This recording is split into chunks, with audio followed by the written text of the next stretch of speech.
오늘 세미나는 지금 우리 사회에 있어서 좀 금기시되고 있는 토픽입니다. 일본에 대한 문제입니다. 일본 이렇게 하면은 우리 사회가 지금 반일, 친일 이렇게 심플하게 이원화시켜가지고 세력이 양분화되는 또 그렇게 대결 양상으로 가고 있습니다. 확실한 거는 그렇게 진영 논리로 가게 되면은 결국 대한민국이 발전하는데 좋지가 않습니다. 한 국가가 성장하는 데에서는 굉장히 많은 어떤 과정을 거치고 그 기회를 이용을 해야 되는 것입니다. 전 세계에 가난한 나라들은 가난한 나라들이 모여 있고 부자 국가들은 부자 국가에 모여 있습니다. 유럽으로 나라들은 서유럽 다 부자들이죠. 아프리카 다 못 사는 국가들입니다. 그래서 경제 성장 이론에서 보면은 지정학적인 위치가 굉장히 중요합니다. 자, 그렇게 봤을 때 한국이 처해 있는 이 환경, 다시 말해서 일본 그리고 중국, 상대적으로 전 세계적인 관점에 봤을 때 나쁘지 않는 그런 환경입니다. 일본이라는 나라는 세계 강국입니다. 이런 강국을 저희들 최대한 이용해야 됩니다.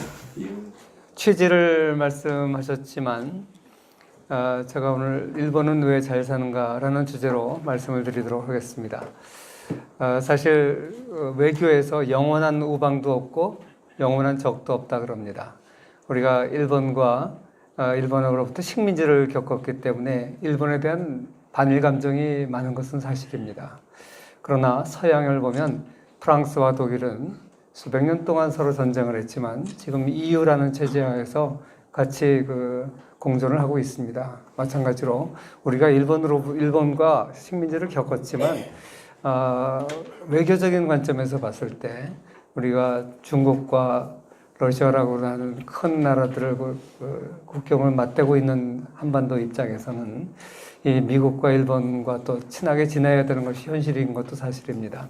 베트남과 미국이 전쟁을 했지만 지금 서로 굉장히 우호적인 관계에 있듯이 우리도 마냥 과거의 원한에 사로잡혀서 적대시하는 것만은 바람직하지 않다고 생각을 합니다. 그런 면에서 이웃나라 일본에 대해서 우리가 똑바로 이해를 하는 것은 매우 중요한데 오늘 그런 의미에서 일본이 어떻게 해서 잘 살게 됐는가 여기에 대한 이야기를 좀 하면서 잘못된 인식을 좀 바로잡고자 합니다. 저는 그 원인에 대해서 한 5가지로 생각을 해봤는데 우리가 오해 중에 하나가 과거에 일본이 못 살았었다. 쪽발이라 그러고 일본을 자꾸만 무시하는 경향이 있는데 사실 일본은 원래부터 조선보다 잘 살았었습니다. 그럼 우리가 솔직히 인정할 건 인정해야 되는데 이거에 대한 오해에 대해서 좀 얘기를 하고 오늘날 일본이 잘 살게 된 이유에 대해서 이 봉건제 사회를 겪었기 때문이다 이런 인식이 많은데 여기에 대한 설명을 좀 드리고요. 그 이후에 대해서는 우리가 잘 알다시피 우리는 개항기 시대의 쇄국 정책을 선택했지만 일본은 개항 또는 개국을 선택했습니다. 그것이 일본을 오늘날 강하게 한 가장 큰 이유 중에 또 하나죠. 그리고 오늘날에도 일본에는 반기업 정서가 우리와 다릅니다. 없습니다. 거의. 그런 얘기들. 그리고 일본식 경영에 대한 이야기. 일본이 경영면에서 자기 문화와 기업 문화를 이렇게 일치를 시켰기 때문에 일본이 이렇게 기업이 강한 거죠.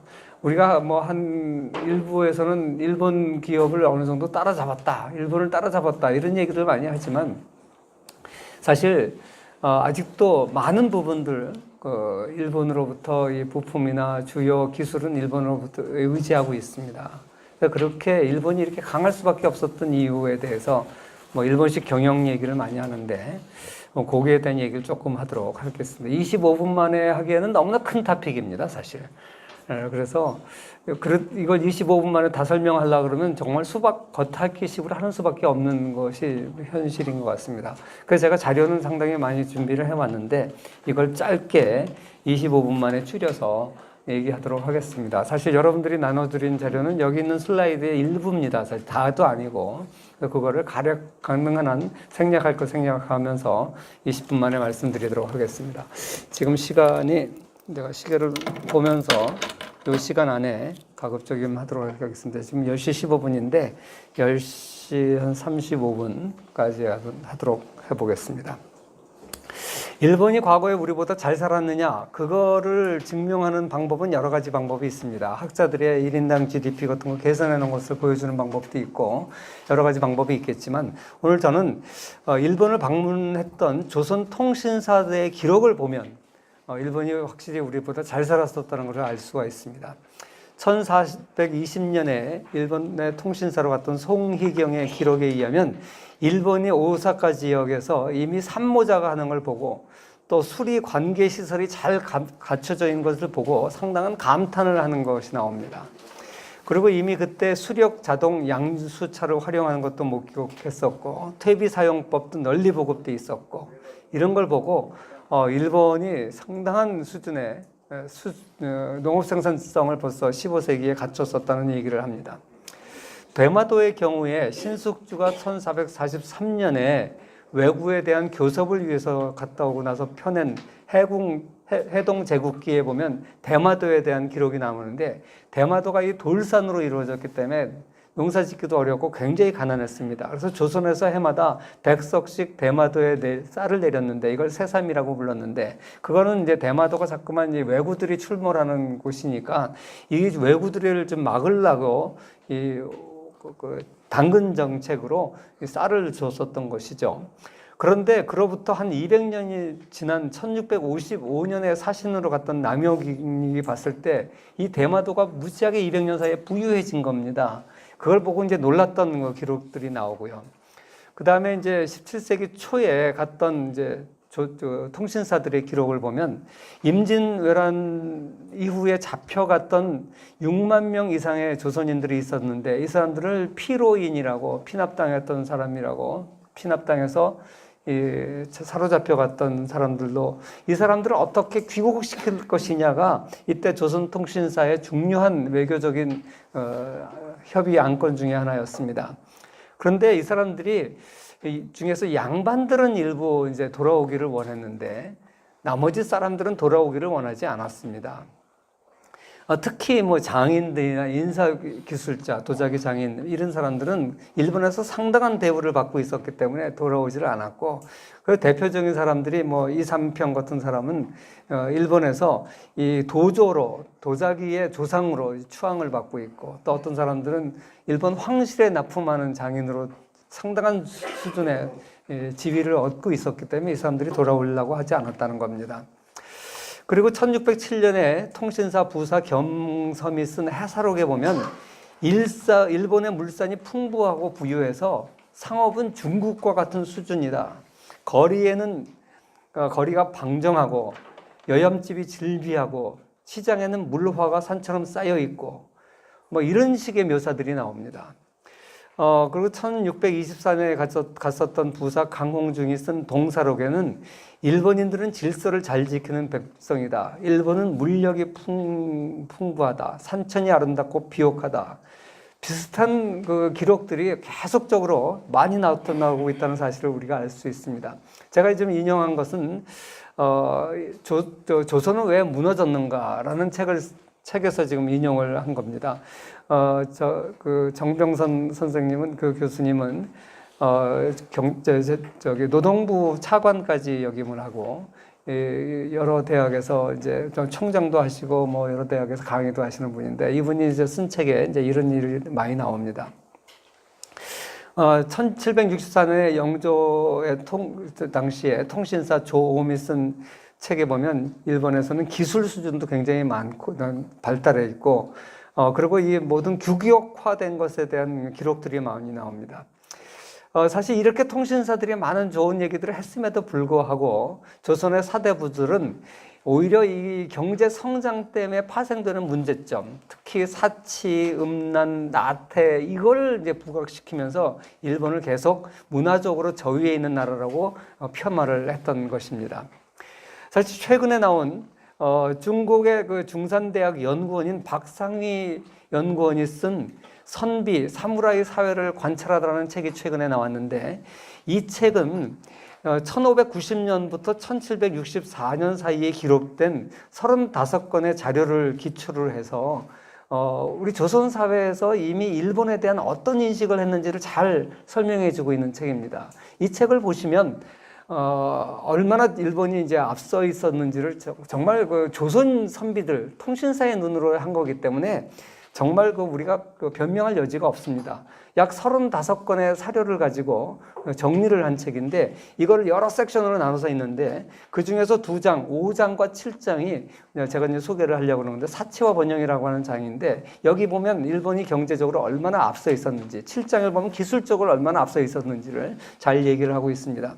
그래서 이 35편의 이 사신들의 그 기록을 중심으로 해서 결론은 뭐냐면 사형원들의 인식은 한마디로 일본은 나라는 풍요롭지만 생활은 검소하다 이겁니다. 우리가 중국의 영향을 받아서 이제 한상 떡 벌어지게 차려 먹는 게 특징인데 일본은 먹는데도 그렇게 사치스럽게 먹지 않고 사찰이나 저탕에는 굉장히 장대한데 어느 정도냐 그다음에 물산 같은 거는 중국의 가장 부자 지역인 소주나 항주 이상 간다. 이렇게 이제 얘기를 하는데, 그러나 사람들은 검소하다는 얘기죠. 그 다음에 6장에 보면 기술 쪽에 나오는데, 이 중에서 특히 이제 그거 한 게 이제 규격화된 것을 쓴다. 우리가 이 다데미 같은 거 보면 굉장히 규격화되어 있잖아요. 창틀도 규격화되어 있고, 그래서 이 사람들의 그 솜씨도 천하제일이다. 이 천하일이라는 이제 칭호를 이제 장인들한테 부여해 주는데 이게 처음에는 오다 노부가나 시절에는 금지되어 있었다가 다시 이제 도요토미 히데요시가 이걸 허가를 해가지고 이 장인들이 이 천하제일이라는 뜻의 천하일이라는 칭호를 받는 것을 최고의 명예로 여겼습니다. 그래서 오늘날 기술 일본을 낳게 한 것이 바로 이러한 것이라는 거죠. 그래서 1711년에 쓴 사형원 임수관이 쓰는 거 보면 마치 천년의 것처럼 기묘해서 자세히 보지 않으면 잠옷 진가를 발휘할 수 없다. 사람의 기묘한 솜씨도 조물주의 묘함을 훔칠 수 있다는 걸 알았다. 이런 식으로 그 기술의 정교함에 대해서 얘기를 하고 있고요. 특히 이제 도량형에 대해서 놀라운 얘기들을 많이 합니다. 칸의 크기가 한 치도 다르지 않았다. 모두 6첩이다. 이 창문들 같은 거. 다른 집에 옮겨 놓더라도 조금 더 들어맞지 않음이 없다. 사실 오늘날 우리가 이제 이건 미국에서 이 규격화된 것으로 우리 잘 알고 있는데 도량형 통일이 사실 근대 그 이후에 굉장히 서양에서도 그렇고 발전된 것인데 이걸 이미 일본에서도 하고 있었다는 것이죠. 온 나라에 통용되는 척도의 정밀함 뭐 이런 얘기도 하고 이 박제가가 북학의에 나중에 이제 실학사상가 중에 박제가가 이제 이런 얘기를 하는데 이 주관에서 서술한 제도 이게 이제 춘추전국 시대의 주나라에서 거기서 가장 이상적인 나라의 형태라고 얘기했던 것이 일본에 있을 줄 누가 알았겠느냐 이런 얘기들을 박제가가 이제 하고 있는 것이죠. 조선술도 임진왜란 때만 해도 조선의 배가 일본의 배가 강했습니다. 그래가지고 충파 그래가지고 이제 명랑 영화에서도 나왔지만 서로 배를 부딪히면 조선 배가 이기는 겁니다. 그만큼 조선 배가 이제 단단하고 우수했었는데 그건 임진왜란 때 얘기고 그로부터 이제 200년 후에 가면 어떻게 되냐? 이 군관이었던 홍경해가 일본 배에 대해서 이제 면밀하게 조사를 하고 나서 내린 결론이 뭐냐? 야, 일본 배가 조선 배보다 훨씬 우수하다.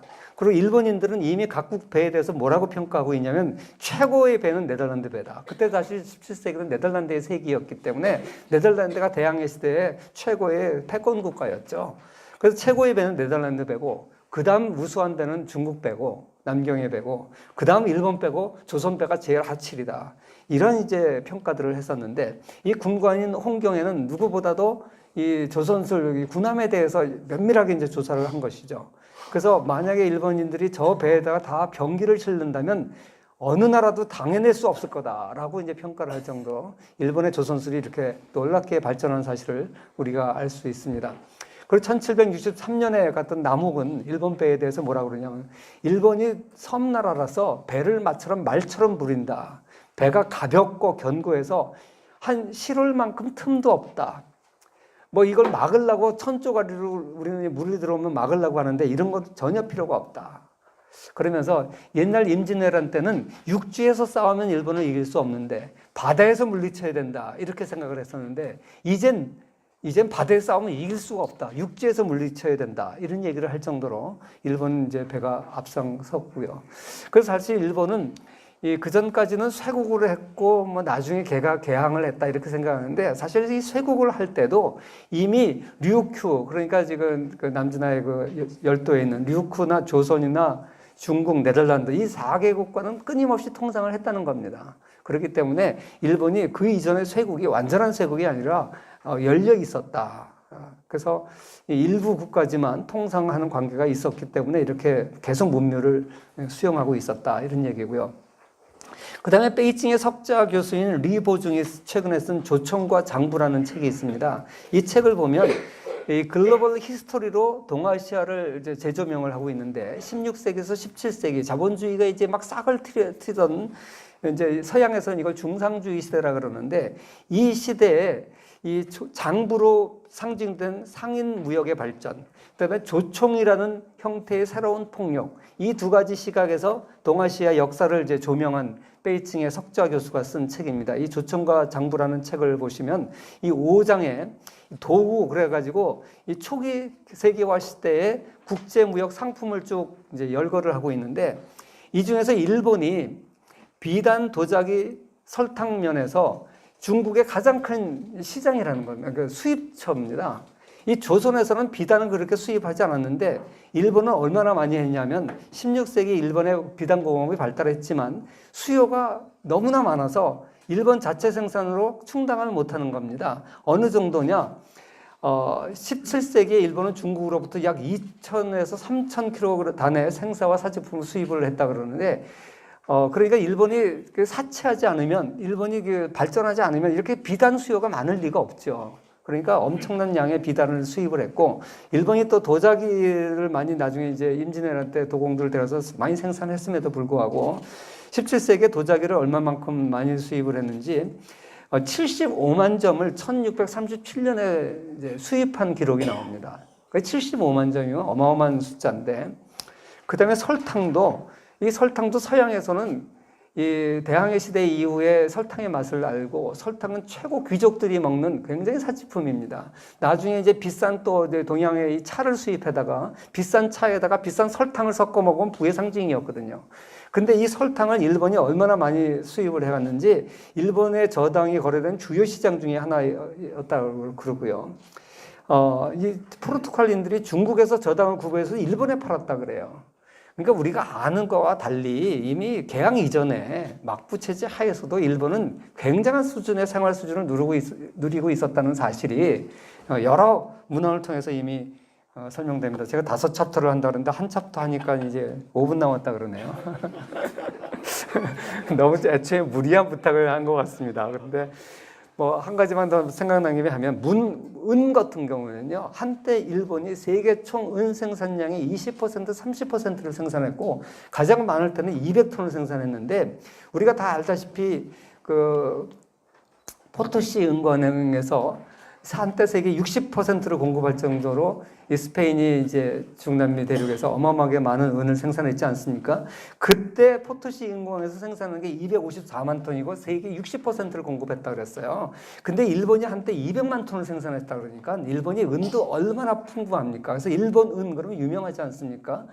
그러니까 이미 일본은 이렇게 은 또 비단 뭐 이런 걸 비교하자면 뭐 어마어마합니다. 사실 일본이 이렇게 잘 살았었는데 이걸 우리 조선은 전부 일본을 무시하고 그랬었다는 거죠. 그리고 이제 오페르트 그러면 이제 우리가 알다시피 대원군 아버지 무슨 묘 도구를 했던 사람도 유명하지만 사실 이 사람은 학자였고 젊을 때 홍콩에 와가지고 유태인계 굉장히 부유한 집의 아들이었고 홍콩하고 무역을 하면서 이 중국을 개항시키려고 그랬었던 사람입니다. 그래서 이 사람이 쓴 그 금단의 나라 조선에 보면 일본과 조선을 비교해 놓은 것들도 있고요. 시간이 없으니까 넘어가겠습니다. 그 외에도 이 언더우드 선교사나 뭐 종분 기자 이런 사람들의 기록을 보면 조선과 일본의 생활 수준은 이제 이 외국인의 눈으로 비교를 해 놓은 것들이 나오는데 그때 뭐 비교가 안 될 정도로 조선은 가난한 나라였고 일본은 부유한 나라였다는 사실을 우리가 알 수 있습니다. 그다음에 나머지 이제 4가지는 제목만 간단하게 말씀을 드려야 될 것 같습니다.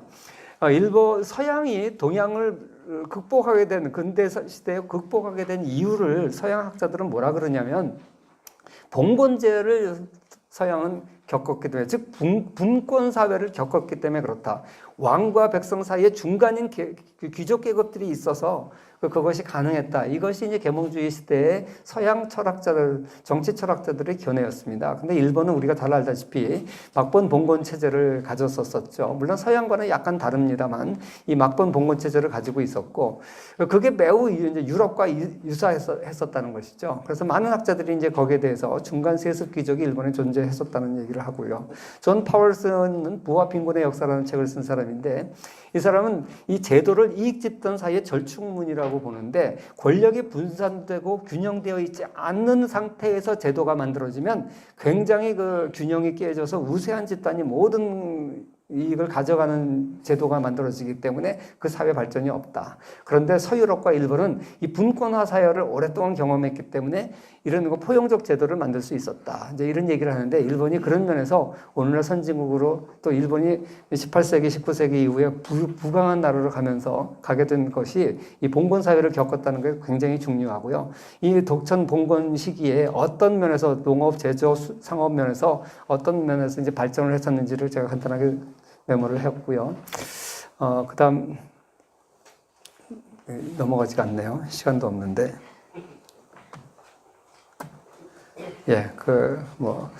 그다음에 이제 우리가 다 알다시피 우리는 쇄국이나 개항이냐를 가지고 시어머니와 왕의 아버지 대원군 사이에 갈등하고 있었던 시기에 이들은 일찍부터 개항을 선택했고, 그래서 메이지 유신을 성공시켜서 일본이 오늘 잘 살게 됐다. 이 사실은 여러분 다 아실 테니까 설명할 필요가 없을 것 같습니다. 이 일본의 메이지 유신을 학자들은 조용한 혁명이라고 표현을 합니다.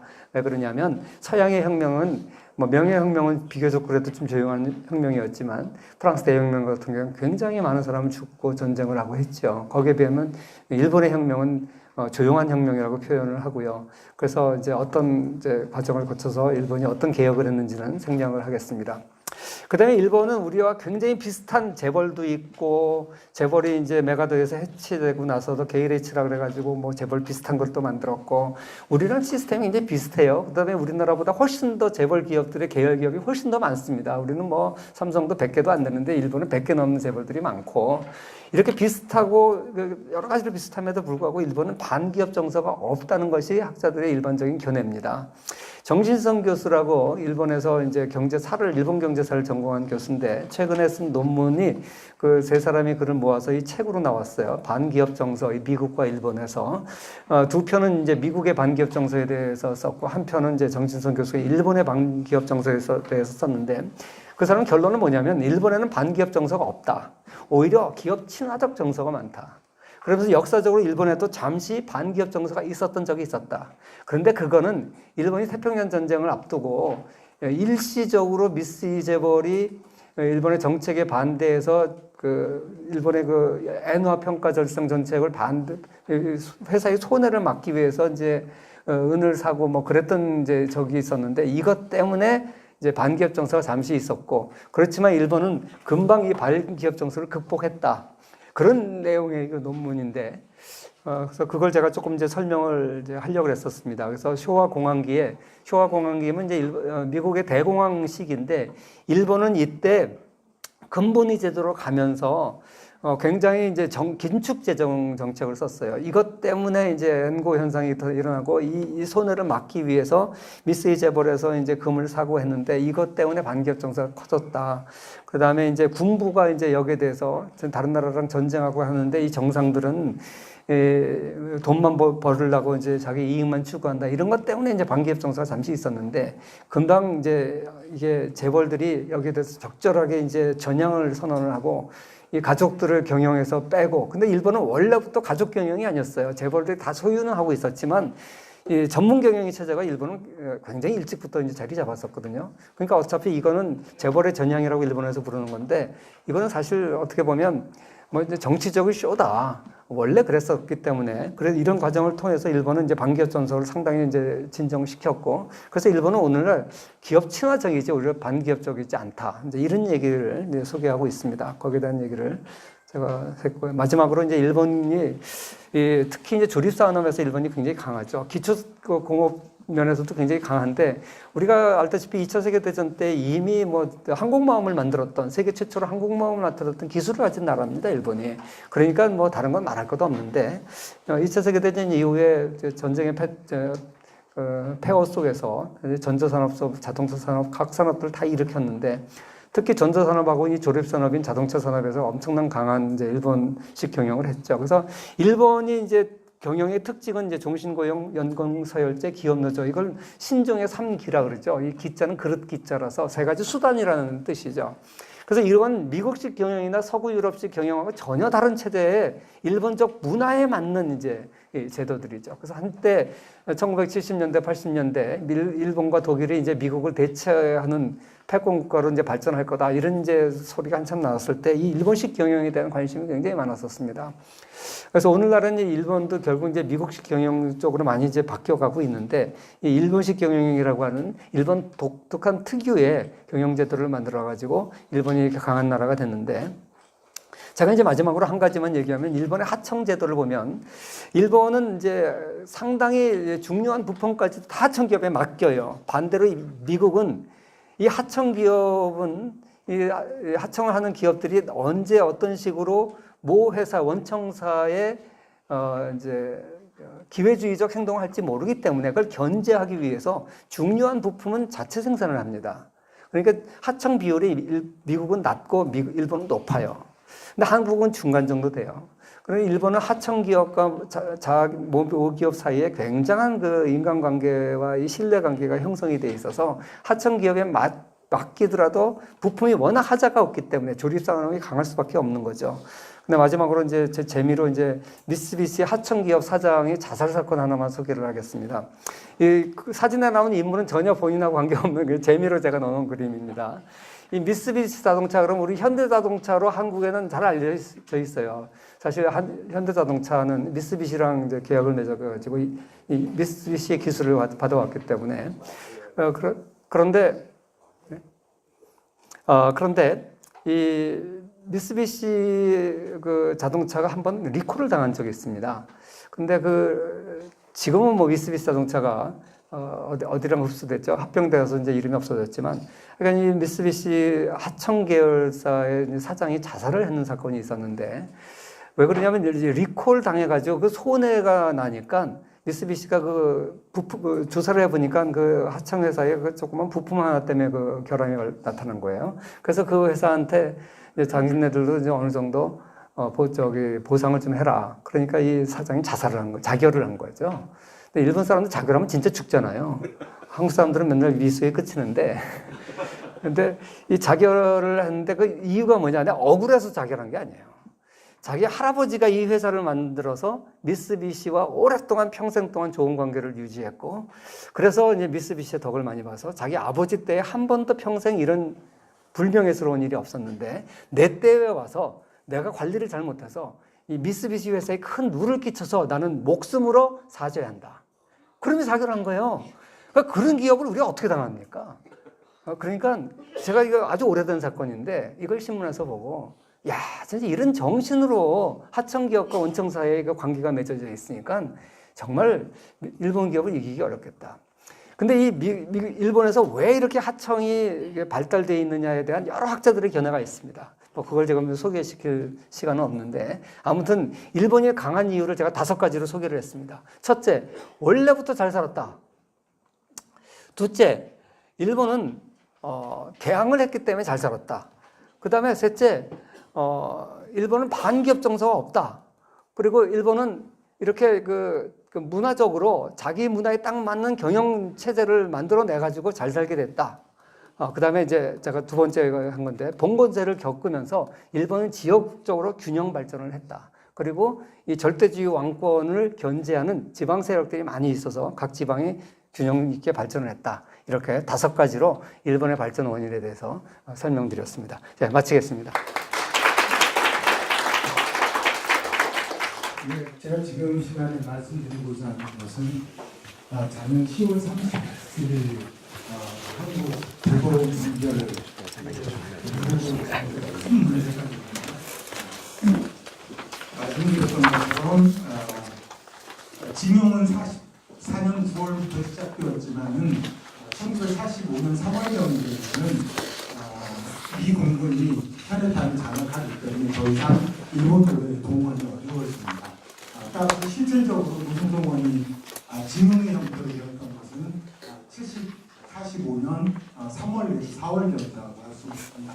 그리고 아시는 것처럼 65년에 한일협정이 체결되었고 그 청구권 요강 중에 하나가 바로 피징용 한국인의 이수금 내지 배상금을 요구하는 내용이 들어있었습니다.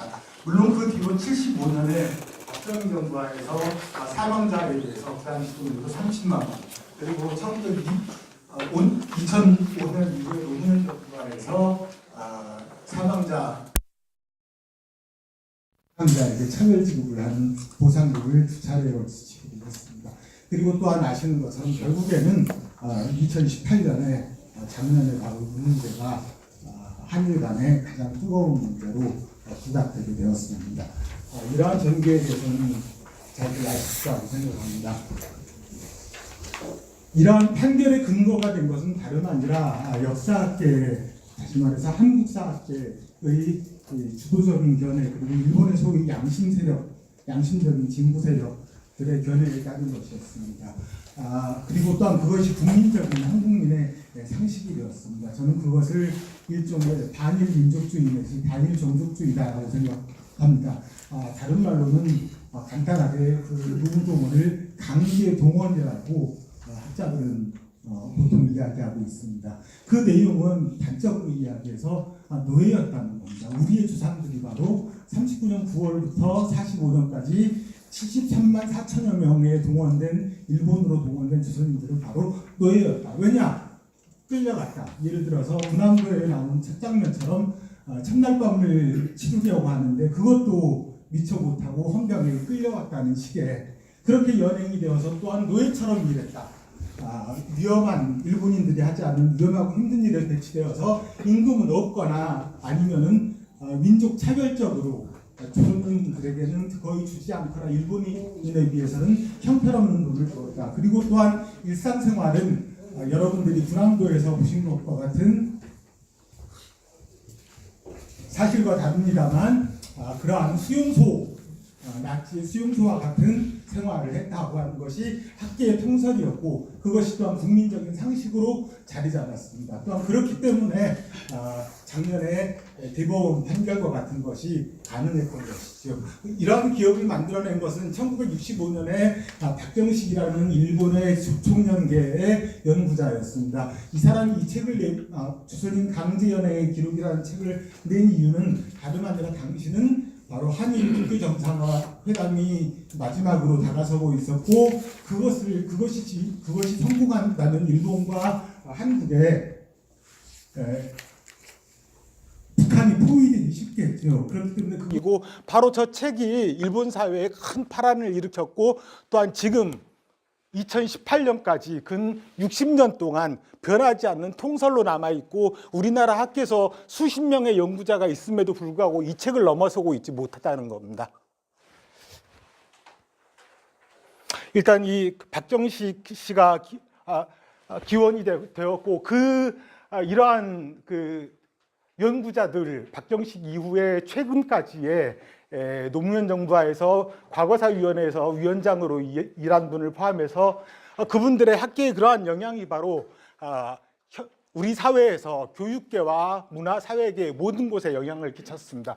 지금 보시는 것은 다름 아니라 1914년부터 17년까지 사용된 고등학교 교과서입니다. 모든 교과서에 이러한 사진이 실렸습니다. 강제징용된 조선인들이라는 이름으로요. 바로 이것은 바로 그 문제가 되었던 지금 초등학교 6학년의 국정교과서입니다. 모든 학생들이 봐야 되는 국정교과서 54쪽에 저 사진이 실려 있습니다. 지금 그런데 교과부에서는 대책으로 이 사진에 해당 부분을 스티커로 붙여서 학생들에게 수업을 하겠다고 했습니다. 또한 그것은 보시는 사진은 다름 아니라 성신여대 서경덕 교수라는 사람이 영화 군함도를 광고하기 위해서 뉴욕 타임스퀘어에서 국민의 성금 2억 원을 모금해서 한 광고에 저 사진이 실려 있습니다. 이것은 여러분들도 보신 분이 있는지 모르겠습니다만 용산역 앞에 세워진 소위 노동자상이라고 하는 겁니다. 강제징용 노동자상이라고 하는 거죠. 이것은 저 오른쪽에 있는 저 두 번째 사람을 모델로 한 것입니다. 그리고 이것이 아까 말씀드렸던 54페이지 초등학교 교과서의 것이었고, 그런데 이 사진이 우스꽝스럽게도 이것은 1926년 9월 6일에 홋카이도의 아사히카와 신문이라고, 한자로는 우길 신문이라고 하는데 실린 사진이고, 그 당시에는 홋카이도를 개척하는 과정에서 소위 우리나라의 염전노예와 같은 존재들이 있었습니다. 그렇게 학대당하던 일본인이 있었고, 그 사업자를 물론 일본 경찰이 검거했고, 그 뒤에 피해자 일본인들을 찍은 것입니다. 다시 말해서 징용과는, 조선인 징용과는 하등 관련이 없는 사진을 교과서를 통해 가르치고 외국에 가서 우리 사람이다라고 홍보하고 또 그랬던 것입니다. 그렇지만 실제의 모습은 이렇습니다. 노무현 정부에서 위로금을 지급할 때 증거를 제출하게 했습니다. 그 중에서 가장 많이 제출된 것이 바로 사진이었습니다. 그 사진들은 대부분 기념사진이었습니다. 그 기념사진은 이와 같습니다. 좀 전에 보시는 것은 단체 사진이고, 이것은 예를 들어서 개인들의 기념사진입니다. 휴일날 또는 일이 끝난 뒤에 술 한잔하고 같이 사진관에 가서 옷을 빌려 입고 폼 잡고 찍은 겁니다. 그런데 한국 정부에서는 자료집이 온통 이와 같은 사진입니다. 다시 말해서 갈비뼈만 앙상하게 남은 동상의 모습, 최초의 올해는 부산 총영사관 앞에 세우려다가 실패했고, 또 올해 8.15에는 일본 대사관 앞에 소녀상 옆에 세우고자 하고, 또한 평양과 동시에 같이 세우고자 한다는 민노총과 한노총과 정대협이 세우겠다는 동상이 아까 보신 용산역 앞에 있는 동상과 마찬가지의 모습, 이것과 마찬가지의 모습인데, 이것을 실질적으로 근거할 수 있는 자료는 단 하나도 없다는 것입니다. 하지만은 이것도 마찬가지입니다. 어제 산케이 신문에서도 문제됐고, 저는 이 문제, 교과서의 문제, 사진의 문제를 누차 제기해 왔습니다만, 지금까지 한국의 역사학자들은, 아니면 교과서 집필자들은 듣지 않았어요. 이것을 두고 조선인이라고 이야기했습니다. 하지만은 이것은 사실은 이것은 일본의 사이토 고이치라는 예술 사진 작가가 어렵게 사는 일본인들을 찍은 사진이고, 그것을 실제로, 그 사진의 필름을 실제로 그분은 아직도 들고 있습니다. 이만큼 왜곡이 심한데, 제가 단지 여기까지 말씀드린 것은 단지 그것이 조선인 사진이 아니라 일본인 사진이었다, 이것만을 말씀드리는 것이 아니라, 첫 번째로 강제징용이라고 하는 것이 허구적인 개념이라고 하는 겁니다. 왜냐하면 징용 자체가 강제인데, 징용은 아까 말씀드렸던 것처럼 6, 7개월 실시됐어요. 그럼 전체 동원 기간 중에 10분의 1 정도고, 그 징용을 통해서 동원된 사람들은 전체 동원 인원 중에 약 10분의 1 정도고, 그 나머지는 모집이었습니다. 기본적으로 자발적이었어요. 만약에 가지 않는다고 해도 법적으로 처벌할 수 있는 근거가 전혀 없었습니다. 물론 징용은 가지 않으면은 1년 이하의 징역이나 100엔 이하의 벌금에 처한다는 강제성이 있었죠. 따라서 강제징용이라는 말 자체가, 징용이라는 말을 1944년 9월부터 시작된 징용을 1939년 9월까지 쭉 거슬러 올라가서 모두가 다 강제였고 모두가 다 징용이었다라고 이렇게 왜곡하기 위해서 날조해낸 개념이라는 겁니다. 연구자들이 왜 이런 짓을 했는지 저는 알 수가 없습니다. 이것이 첫 번째, 즉 당시는 기본적으로 1944년도까지도 1945년까지도 1944년에는 어떤 일이 있었냐면은 200명 가까이가 밀항을 하다가 젊은이들이 현해탄에서 모두 죽었습니다. 다시 말해서 1945년까지도 언제나 그래왔듯이 일본은 그 당시 조선 젊은이들에게는 하나의 로망이었습니다. 설사 징용을 간다 하더라도 가서 도망가서 자기가 가고 싶은 데 갔던 겁니다. 이러한 성격을 알아두셔야 되고, 두 번째로 말씀드렸던 말씀드리고 싶은 것은 강제연행, 첫 번째 강제연행이 아니었다. 두 번째로는 강제노동 내지 노예노동이 아니었다. 왜냐하면 임금이 정상적으로 지불되었습니다.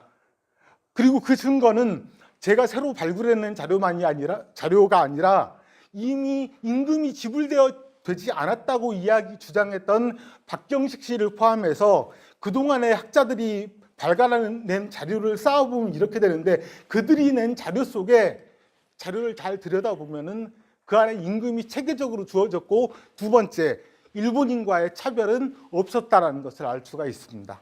제가 전공이 경제사이기 때문에 드리는 말씀입니다만, 기본적으로 전시경제에 대해서 알아야 됩니다. 전시경제라고 하는 데서 전쟁을 위해서는 돈을 찍어내면 되는 겁니다. 당장. 따라서 비행기를 만들고 석탄을 캐는 이런 곳에서는 현금이 차고 넘쳤어요. 다시 말해서 생산량만큼 기업의 입장에서는 이윤이 생기는 겁니다. 그런데 뭐하러 일본 일을 하는 조선인들에게 임금을 안 준다거나 임금을 차별한다거나 이럴 이유가 하나도 없다는 거죠. 이건 전시경제나 경제학을 아는 사람들에게는 상식적인 이야기예요. 그 상식이 우리나라 사람들, 우리나라 한국사 학자들에게만 통하지 않고 있다는 겁니다. 또한 제가 이 발표를 한 이후에 개별적으로 얻게 된 자료를 통해서도, 예를 들어서 그 당시 일본 질소면은 재벌이었죠. 그 밑에 있던 탄광의 자료에서도 그와 같은 사실이 명확하게 확인됩니다. 예를 들어서 성과급인데 기본급은 조선인이 오히려 더 높았는데 총수입은 일본인이 더 높았습니다. 왜냐하면 일본인들이 야근, 특근이 더 많았거든요. 세 번째, 첫 번째 강제연행이 아니었다. 두 번째, 노예노동이라고 할 수 없다. 왜냐하면 임금이 정상적으로 지불되었다. 그리고 세 번째, 그들의 일상은 자유로웠습니다. 예를 들어서 일이 끝나고 나면은 바로 시내로 나가서 술을 사 먹건 음식을 사 먹건, 또한 특별위안소라고 하는 곳이 있었습니다. 다시 말해서 조선인 여인들이 있는 산업위안소였습니다. 이 산업위안소가 제가 추정컨대는 군 위안부보다 훨씬 많았습니다. 이곳에 출입한다거나, 또 당시에 일본 기업가들에게 가장 어려운 문제는 조선인들의 도박의 습관이었습니다. 왜냐하면 도박을 하게 되면 그 다음날 일을 못 하거든요. 그래서 그 이야기는 무슨 이야기냐면은 도박을 한 만큼 그렇게 자유로웠다는 거지요. 간략히 이 세 번째를 말씀드리자면, 그들의 생활은 전혀 수용소 생활이 아니었고 자유로운 노동자의 생활이었다. 그리고 이와 같은 상황들을 합리적으로 이해하기 위해서는 일본인들의 경제성, 한국인들의 경제성을 알아야 된다. 마지막으로 한 가지만 말씀드린다면은, 왜 굳이 우리 조상들을 그렇게 스스로 노예로 만들고 싶어서 끌려다니고, 또한 임금도 못 받고 수용소 생활이나 당하는 이런 사람으로 취급하고 싶어서 그렇게 생난리를 치면서 역사를 왜곡하는지 저는 도저히 이해할 수가 없습니다. 많은 그림이 있습니다만 시간이 적은 것이 안타깝습니다. 이상으로 마치겠습니다. 아시다시피 독일하고 프랑스는 무려 7세기부터 싸워가지고 20세기까지 싸웠습니다. 7세기도 이제 1300년을 싸웠는데, 먼저 때린 거는 독일이었고요. 마지막 때린 건 프랑스였습니다. 서로 맞은 기억이 있기 때문에 한국은 일본에 대해서 전쟁을 한번 이긴 적이 있긴 하지만은 대체로 그 본토가 유린을 당하는 경험을 2번이나 겪었습니다. 만약에 우리나라가 그 고려 때 영홍연합군이 일본에 3년까지 한 번이라도 일본 본토를 밟은 기억이 있다고 하게 되면 좀 덜할 텐데, 임진왜란때 맞고 그 다음 일제시대 때 또 맞고 이렇게 했기 때문에 아마 더더욱 그런 것들이 심하지 않을까 생각이 됩니다. 그렇다 손 치더라도 그 기억을 이렇게 오래까지 끌고 가면서 계속 반일을 갖다가 하고 있는 이유는 도대체 뭘까라는 생각이 들었는데요. 아마 여기 지금 세미나 오신 분들 정도는 그래도 좀 더 합리적이고 정상적으로 국제 정세를 보시면서 한일 관계를 생각을 하시는 분들 생각이 되는데, 그러다 보면 도대체 왜 우리는 이러는가, 왜 이러고 이렇게 반일을 갖다 외치는가 하는데, 제 주변에 일본과 친하게 지내자라고 말하시는 분들은 한 4종류 정도가 됩니다. 하나는 동족 무시 친일파가 있습니다. 한국 국민, 같은 국민이지만 국민에 대해서 좀 실망을 많이 하는 이런 스타일들이 있고요. 두 번째가 동족 혐오형이 있습니다. 야, 우린 도대체 언제까지 이렇게 일본을 갖다가 맨날 그 사실 붙으면 이길지도 못하면서 전 세계 사람들은 일본을 갖다 제일 만만하게 보는 나라라고 하니까요. 요 단계를 넘어서게 되면은 동족 경멸형이 있습니다. 야, 진짜 이 일본이 그 후쿠시마 위기치가 이 탄압을 갖다 외치면서 조선을 같이 갈 수 없는 상대하고 말한 이유가 있겠다라고 생각하는 단계까지 넘어가는 게 있고요. 근데 제가 그 동족 경멸이 가장 마지막 단계인 줄 알았는데 그 다음 단계가 하나 더 있더라고요. 동족 무심입니다. 무슨 짓을 해도 하나도 신경도 안 쓰게 되는 거죠. 뭘 하든지 간에. 사실 국제정세에 있어가지고 그 식민지배를 당했다라든가 매마진 기억 가지고 이거 질질 끌면서 끝까지 이렇게 끌고 나온 나라는 굉장히 드문 케이스입니다. 그 사람이 뭘 기억하려고 하면 두 가지가 있다고 생각이 되는데요. 하나는 생물학적인 기억력입니다. 생물학적 기억력은 대체로 한 50대 정도는 끝나게 되는데 젊은 애들은 보통 이렇게 얘기하죠. 그 용서는 한다. 그러나 잊지 않겠다. 이렇게 얘기를 하는데 40대, 50대가 되면 이렇게 말합니다. 절대 용서 못한다. 근데 기억이 잘 안 난다. 이게 생물학적 기억입니다. 그래서 막 화날 때가 많아요. 사실 저는 이런 이런 세미나 원고 쓰는 것보다 단일 원고 쓰라고 그러면 100점을 넘게 쓸 수 있는데 안 씁니다. 그런 게 하나도 안 중요하기 때문이죠. 그 다음 이제 사회적 기억력이 있습니다. 계속해서 교육을 통하고 어떤 그 선대로부터 내려오는 그런 이 사회적 기억들이 있는데 제가 만약에 뭐 할아버지 때 뭐 할아버지가 독립운동을 하다가 고문을 너무 심하게 당해가지고 돌아가셨다. 또 그 기억을 또 아버지가 이제 공유하고 하게 되면은 대체로들 뭐 약간씩 반일에 대한 느낌들이 있을 겁니다 아마. 그런데 그런 것들이 없는 상태에서도 반일의 어떤 기억을 되살리고 있다는 건 굉장히 비정상적인 현상입니다. 대체로 그 일제시대를 내가 이게 일제시대라는 사실을 알면서 겪었던 사람들이 한 10살 때 정도 그런 사회적 이식을 가졌다고 하게 되면은 해방되고 나서 74년이 흘렀으니까 지금 거의 90살이 다 되셔야 되거든요. 사실 저는 지금 이제 50을 겨우 넘겼지만은 기억을 저는 할 수가 없는 것이고 나한테 전혀 와닿지가 않는 문제가 반일이라는 문제가 왜 우리가 반일을 해야 되느냐 이 문제가 전혀 없는데 사회적 기억을 연장해 가면서 한다는 거 이거가 왜 하냐 그 다음에 도대체 누가 하느냐라는 게 있습니다. 누가 하는지는 아마 대부분 다 아실 거라 생각이 들고요. 그 80년대 초반에 그 운동권이라고 하면은 이제 지금 청와대 등등 포함해가지고 현재 대한민국의 권력 구조를 대신 장악하고 있는 사람들을 일단 80년대 운동권이라고 표현하겠습니다. 그때 이 운동권에서 만드는 그 자료 중에서 국제 정세 분석이라는 게 나오면은 꼭 빠지지 않는 게 한미일 삼각동맹 체제를 깨자 이런 게 있었거든요. 우리나라는 미국의 신식민지이고 역시 일본 역시 미국이라는 제국주의와 합쳐가지고 대한민국을 앞에서 전선으로 몰아대고 있는 그런 세력이기 때문에 한미일 삼각동맹을 깨는 것만이 우리 민족의 살 길이다. 이런 책자들을 굉장히 많이 봤습니다. 그리고 나서 이제 그 세력들이 나이가 들고 사회적으로 중요한 지위에 오르기 시작하면서 어릴 때 봤던 그 세계관들을 이제 구현하고 싶은 겁니다. 그래서 그 80년대 초반부터 제 기억으로는 본격적으로 반일에 대한 어떤 그 사회적 기억을 되살리는 작업들이 시작이 됐는데요.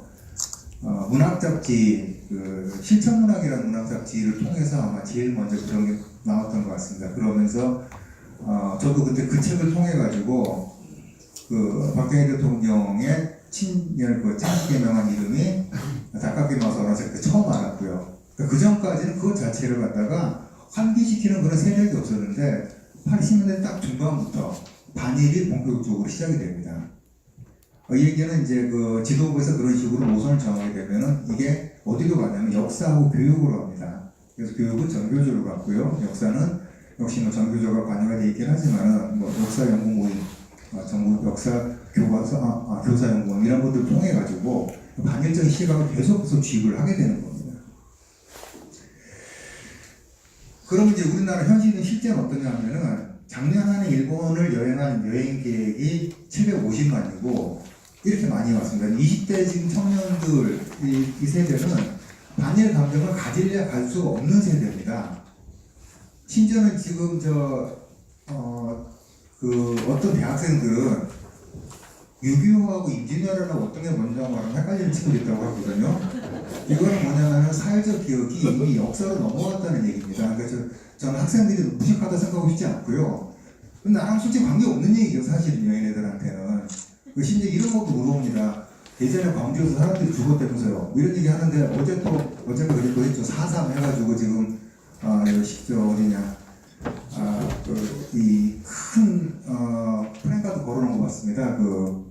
정부 청사에다가. 계속 살리는 겁니다. 그런 식으로. 근데 애들이 그걸 보고 나서, 그렇구나. 우리가 옛날에 일본의 식민지였고, 강제로 끌려갔고, 정신인들 위안부 구별하는 막 쓰는 바람에, 우리 누나, 동생들이, 자기들한테 할머니가 되겠죠? 그러니까 강제로 끌려가가지고, 강제로, 뭐 이런 식으로 이제 머릿속에 인력이 되기 시작하는 과정이 발생을 하는 겁니다.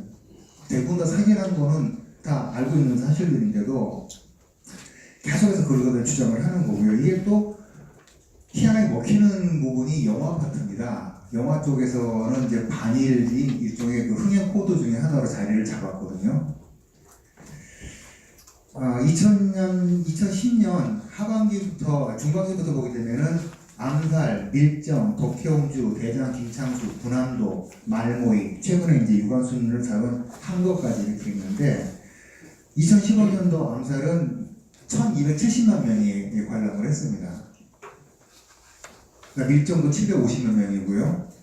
그럼 이제 이 부분은 상례적으로 제가 생각을 해야 되는데 단순히 일제시대를 배경으로 한다고 해서 다 반일 영화냐? 그렇지는 않습니다. 사실 그 밀정하고 암살은 김원동이라고 하는 그 공산주의자를 띄우기 위한 작업을 하긴 했지만은 영화의 전체 구도 자체는 헐리우드 오락물에 가깝습니다.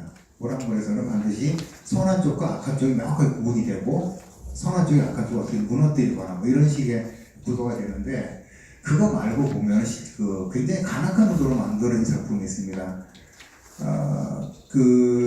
말모이라고 하는 영화가 있었는데 보신 분들이 아마 많지는 않을 것 같습니다. 말모이가 이제 그 주시경 선생 그 관련해가지고 한국어 사전을 만드는 사람들의 이야기인데 이거는 제가 이제 글을 쓰고 영화 작업을 예전에 해봤었기 때문에 보면은 이제 이런 게 뭐 선수길을 알아본다는 식으로 이거는 단순하게 반일적인 요소가 우연히 첨가된 것이 아니고 노골적으로 반일을 주장하기 위해서 만들어진 작품입니다. 이 말모이라는 영화는 일본 영화가 있습니다. 행복한 사전이라고 일본 사전 만드는 사람들 얘기, 여기 플러스 강철은 어떻게 단련되었는가라고 하는 오스트롭스키라는 러시아 작가가 쓴 그 혁명소설이 있습니다. 말모이의 주인공은 누구냐면은 유해진입니다. 그냥 역전 앞에서 소매치기를 하고 극장 기도 보면서 돈이나 이렇게 팽창치는 이런 사람이 변화하는 과정을 그린 겁니다. 사전을 만드는 과정을 통해 가지고 그래서 그 무식하고 이기적인 조선인 유해진이 영화가 끝날 무렵에는 훌륭한 민족적 의식을 가진 사람으로 바뀐 다음에 일제에 의해서 사살당합니다. 이렇게 해서 이제 분노를 만들어내는 이런 작업들을 하고 있다는 거죠. 가령 박열이라고 하는 무정부주의자가 나온 영화는 실은 보면은 제가 감탄을 하는 게 거기에는 어떤 게 나왔냐면 박열이 천황을 암살하겠다고 폭탄 만들다가 검거되고 나서 재판을 받는데 거기 일본의 근대적인 법체계가 나옵니다. 사법체계. 그러니까 단순하게 저 사람이 조선인이고 천황을 암살하려고 기도했다는 그 이유로 처벌을 못하게 되는 일본의 사법 시스템이 등장하고 변호사가 등장하는 바람 제가 그때도 일본에서 저런 게 먹혔구나 저런 것이 가져올 수 있었구나 이렇게 되는 거 오히려 그런 작품은 친일 영화에 가깝다고 봐야 되는 거죠. 근데 단일 영화들은 반드시 그 표현이 있습니다. 어떻게 영화를 갖다 보시면 되냐면 영화를 보고 나왔을 때 기분이 통쾌하다 이렇게 되면 이건 반일 영화가 아닙니다. 근데 이 영화를 보고 나왔는데 분노가 치민다 이건 반일을 일부러 만들고 있는 영화들이거든요. 이렇게 하다 보니까 한 20대 여성 파워 블로거가 쓴 건데 이런 걸 써놨더라고요. 영화 말모이를 보고 왔다. 영화 시작하고부터 계속 눈물이 흘러서 티슈 꺼내서 울면서 영화 봤다. 집에 오는데도 진심 몸이 부들부들 떨리면서 일본 놈들 두고 보자며 뭐 이런 리뷰를 쓰게 되는 거죠. 이런 인력들이 대충 한 100만 명 됩니다. 100만 명 정도 되고요. 이 실제로 이 영화는 286만 명이 관람을 했는데 이 영화를 며칠 통해 가지고 과거를 분노라는 형식으로 이해를 했다라고 볼 것 같습니다. 이 반일을 갖다 또 외치는 쪽 이제 시민단체가 있습니다. 그 예전에 박원서 소설 중에서 그 많던 시간을 누가 다 먹어줄까 이런 게 있었는데 저는 그 소설 제목 이렇게 좀 바꿔보고 싶습니다. 그 많던 좌익들은 다 어디로 갔을까? 벌써 운동가 어마어마하게 숫자가 많거든요. 어마어마하게 많은 숫자인데 이걸 다 어떻게 사회에서 수용을 했을까? 여기서 많이 갔습니다. 시민단체로 가고 그 다음에 이제 뭐 생협 같은 단체들 그러니까 광우병 시위 때 주력부대였던 유모차 부대가 이제 운동권을 거쳐가지고 생협 단계, 생협 같은 걸 하면서 이제 조직을 만들어가지고 이쪽으로 나왔는데 그 반일 단체들이 시민 단체를 갖다 구성을 하면서 반일을 하는 사람들이 아예 친일본적인 어떤 일본과의 어떤 식의 호혜 관계도 인정하지 않으려고 하는 이런 치졸한 모습을 보이는 게 하나 있었는데 제가 예전에 읽은 책 중에서 구로다 후쿠미라는 일본 배우가 쓴 책이 있습니다. 그래도 나는 포기하지 않는다라는 책인데 이 여배우가 한 번은 일본 남쪽 섬을 여행하다가 꿈을 꿉니다. 원래 이 연예인들은 대체로 영매기가 있거나 무당기가 있고 뭐 이렇기 때문에 좀 동의를 하는데 충분히 그럴 수 있다 생각하는데 그 꿈속에서 청년이 천황을 위해서 전사한 건 억울하지 않은데 나의 원래 이름으로 죽지 못하는 게 억울하다 이렇게 말하고 꿈에서 이제 사라졌대요. 그래서 이 구로다 후쿠미가 그렇다면 이 사람은 도대체 어떤 사람이었을까 이렇게 추적을 하다 보니까 당시 가고시마현 육군 특공기지에 조선인 병사가 있었던 사실을 알게 되고 조선인 병사 중 한 명이 탁경현이라는 이름이 있었는데 이 사람이 자기 꿈속에 나타난 청년이라고 확신을 하게 됩니다.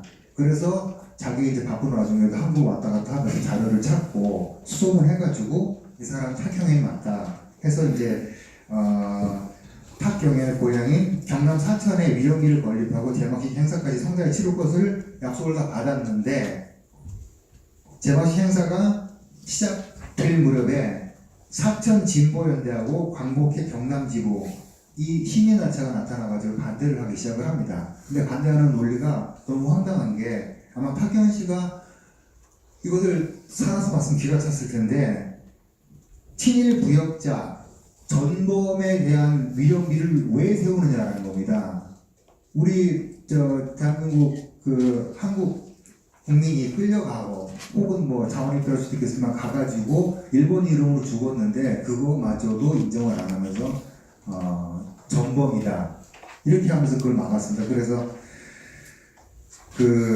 귀향 기원기를 용인에 있는 법륜사 규지승이 이제 그걸 사연을 두고 그럼 우리 사찰에 갖다 놔라 했는데 그것도 또 방해가 많아가지고 제대로 세우지 못하고 지금은 대충 사찰 경내에 땅에 묻혀있다고 합니다. 이런 식으로 어떤 식으로 일본과의 어떤 좋은 기억을 되살려고 하는 어떤 노력들을 모두 차단을 합니다.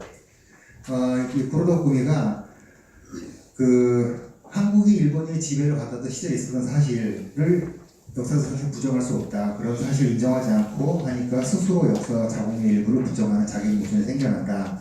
그러니까 지혜와 용기로 한일의 상급을 넘어설 수 있다. 이렇게 얘기를 했습니다.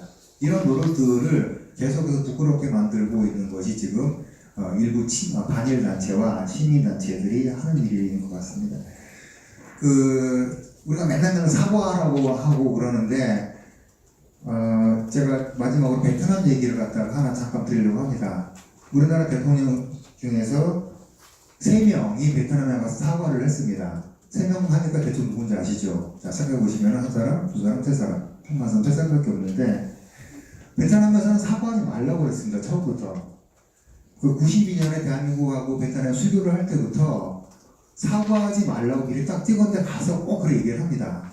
그러니까 베트남 정부에서는 사과하지 말고 자꾸 사과를 하느냐. 그러면은 대통령이 가서 억지로 막 묻습니다. 그러면 유감의 뜻이라도 표하게 해달라.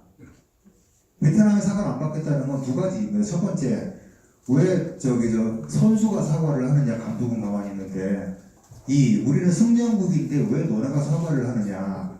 3. 앞으로 가야 할 미래를 이야기하고 바빠 죽겠는데 왜 자꾸 지난 일을 얘기하는 짜증을 낸다는 거예요. 그래서 지금 베트남과 사과를 했던 마지막 마음에 빚이 있다 이런 소리 같은 한 대통령이 그 말 같은 하긴 했는데 베트남 언론에 단 한 줄도 실리지 않았습니다. 자, 이것이 베트남이 속이 없어가지고 절대 아니죠. 베트남 그 여자들 우리나라 시집와서 뭉쳐서 매 맞고 이런 거 뻔히 아는데 맨날 볼 때마다 사돈의 나라 베트남 무슨 등신입니까? 아닙니다. 그때마다 저는 도대체 국민의 국외 정치 이 감각 내지 지수를 따지게 되면 우리는 도대체 10점 만점에 몇 점이나 될까? 아직도 이렇게 우리가 이런 세미나를 하고 있다는 것 자체가 참 부끄럽고 제가 이 원고를 갖다가 일주일 내내 썼어요. 쓰기 너무 힘들어가지고 쓸 때마다 갑자기 내가 도대체 왜 이런 걸 하고 있었겠냐 생각이 드니까 막 분통이 터지더라고요. 자, 이거 넘어서가지고 우리가 넘어갈 게 너무나 많은데 이런 문제로 계속 대한민국이 발목을 갖다 잡혀있다는 거 이거 우리 지금 심각한 문제라고 생각이 들고요. 그 정도로 저는 마치도록 하겠습니다.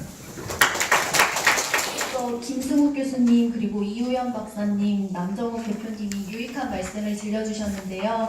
저는 발제문을 준비하면서 이 세 분이 워낙에 좋은 말씀을 들려주실 거란 걸 예상을 했기 때문에 제가 어떤 이야기를 할 수 있을까 굉장히 고민을 많이 했습니다. 그리고 고민 끝에 그냥 친일, 반일에 대한 내 의식의 흐름을 정리해보자 라는 생각으로 발제문을 준비했는데요.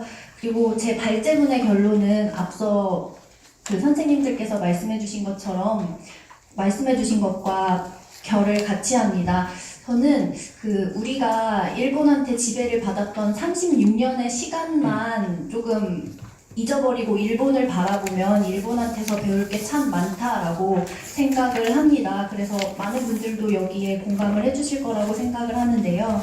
그리고 또 하나 생각해볼 문제가 우리나라를 강제 지배한 일본이 굉장히 야속한 것은 사실이지만 그렇다면 이렇게 총성 한 발 울리지 못한 채 나라를 통째로 빼앗기는 동안 당시 왕이라는 사람은 뭘 하고 있었을까? 왜 그 왕에 대한 원망은 없고 굉장히 관대한 시각으로 그를 바라볼까라는 의구심도 있었다고 말씀을 드리고 싶은데요. 그리고 또 여기에서 저희가 생각해봐야 될 게 그러면 이렇게 어려운 일을 겪었다면 이렇게 반일 감정만 앞세워서 분노를 하는 것이 과연 바람직한 해결 방안일까? 저는 아니라고 생각합니다. 어떻게 만약에 저희가 치욕을 겪었다면 그 치욕의 시간을 어떻게 극복할 수 있을 것이며 어떻게 하면 다시는 이런 일을 겪지 않게 될까라는 라는 방안을 고민하는 게 먼저라고 생각을 하는데 우리나라는 조금 거꾸로 가고 있는 것 같습니다. 굉장히 반일 감정만 부추기고 있고 일본 하면 나쁜 나라라는 것이 굉장히 정설처럼 여겨지고 있어서 안타깝다는 생각이 드는데요. 이렇게 미움만으로는 절대로 장밋빛 미래를 쟁취할 수 없다고 생각을 합니다. 그리고 제가 제목에도 썼지만 흔히 우리가 일제시대를 기억하면서 역사를 잊은 민족에게 미래는 없다라고 이야기를 하는데 저는 이걸 제대로 기억하는 게 먼저라고 생각을 했습니다. 말씀드린 대로 마음속에 분노만 가지고 있으면 절대 바람직한 해결책이 나올 수 없기 때문인데요. 우리가 우리가 식민 지배를 받았다는 그 시절의 역사를 잘 살펴보면 이런 걸 알 수 있습니다. 어떤 나라는 근대화라는 변화 앞에서 이걸 성취를 했고 어떤 나라는 같은 조건 하에서 식민 지배를 받게 됐습니다. 그러면 우리는 여기서 왜 우리는 그렇게 식민 지배를 당할 수밖에 없었을까? 우리의 허점이 무엇이었을까? 이 점을 복기해야 된다고 생각을 하는데요. 물론 저도 처음부터 이런 생각을 가지고 있었던 건 아니었습니다. 돌이켜보면 내가 언제부터 반일 감정을 가지고 있었지라는 생각라는 걸 알 수 없을 정도로 반일이 저에게 당연했던 시절이 있었습니다. 그래서 중고등학교 시절을 생각해보면 물론 가끔 일본에 대한 이 정도의 비판은 너무 지나친 거 아닌가? 정말 이랬을까라는 생각이 들기도 했었지만 그 획일적인 반일 교육 그리고 이런 의구심을 가지면 안 될 것 같은 분위기 때문에 다시 다른 생각을 할 여지가 없었던 걸로 제가 기억을 하는데요. 그럼에도 제가 본격적으로 반일, 친일에 대해서 생각을 해봤던 건 대학교 1학년 겨울방학 때였습니다.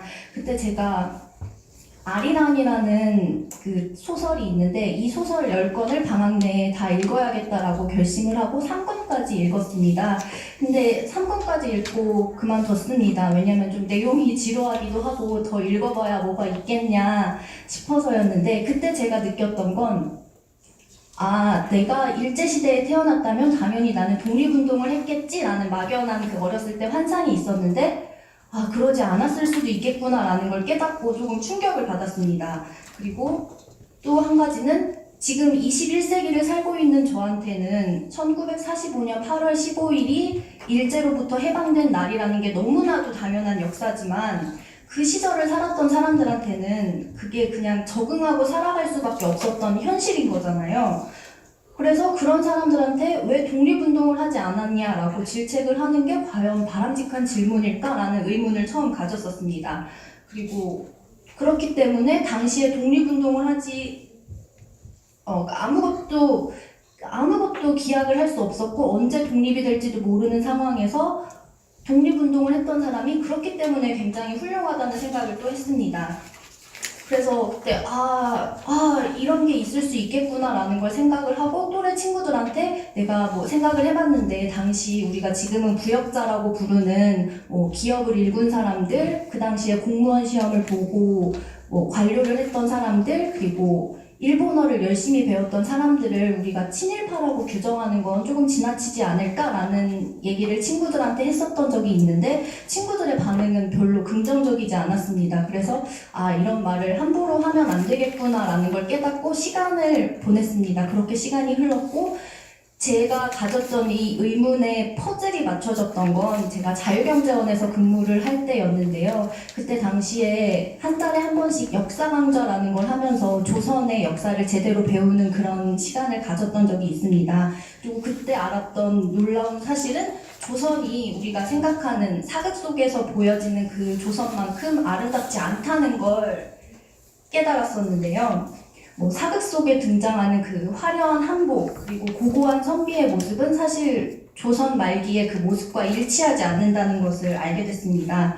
고종은 사실상 무능했고 관료들은 탐욕만 앞섰고 백성들은 내가 열심히 살아봐야지라는 의지를 다질 만한 여건이 갖춰지지 않았다는 걸 알고 나서 어쩌면 이렇기 때문에 근대화를 준비한 일본한테 우리나라가 식민 지배를 받을 수밖에 없었을 수 있겠구나라는 걸 조심스럽게 유추를 했는데 이것이 바로 식민사관이라는 거라고 하더라고요. 식민사관은 제가 네이버 지식백과에서 찾아봤더니 일본이 조선을 침략하기 위해 조작해낸 역사관이라고 규정을 해놨는데 그 내용을 보면 당시 일본이 조선에 대한 지배를 정당화하기 위해서 조선시대는 10세기 말 고대 일본의 수준과 비슷하고 역사를 스스로 전개시켜 나가지 못하며 문화 수준이 낮으니 일본의 보호와 도움을 받아야 한다라고 규정을 하면서 한국에 대한 지배를 정당화했다고 합니다. 근데 저는 이게 조선의 모습이 만든 것 같은데 이걸 조작해낸 역사관이라고 한다는 건 사실 우리의 아픈 역사를 인정하지 않으려는 일종의 정신승리라고 볼 수 있는 거잖아요. 그래서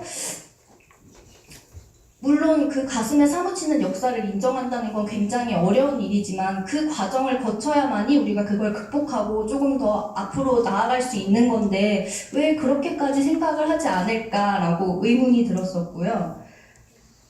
이럴 때 그러니까 우리가 그 조선의 뭔가 그 우리의 환상을 깰 만한 역사를 아는 것이야말로 그럴 때 그 그럴 때야말로 역사를 잊은 민족에게 미래는 없다라는 교훈을 적용해야 되지 않을까 생각을 했습니다. 그리고 또 친일에 대해서도 제가 다시 한번 뭔가 그 한 차원 높은 깨달음을 얻었을 때가 그 여성 의학 전공 유학생인 허영숙과 소설가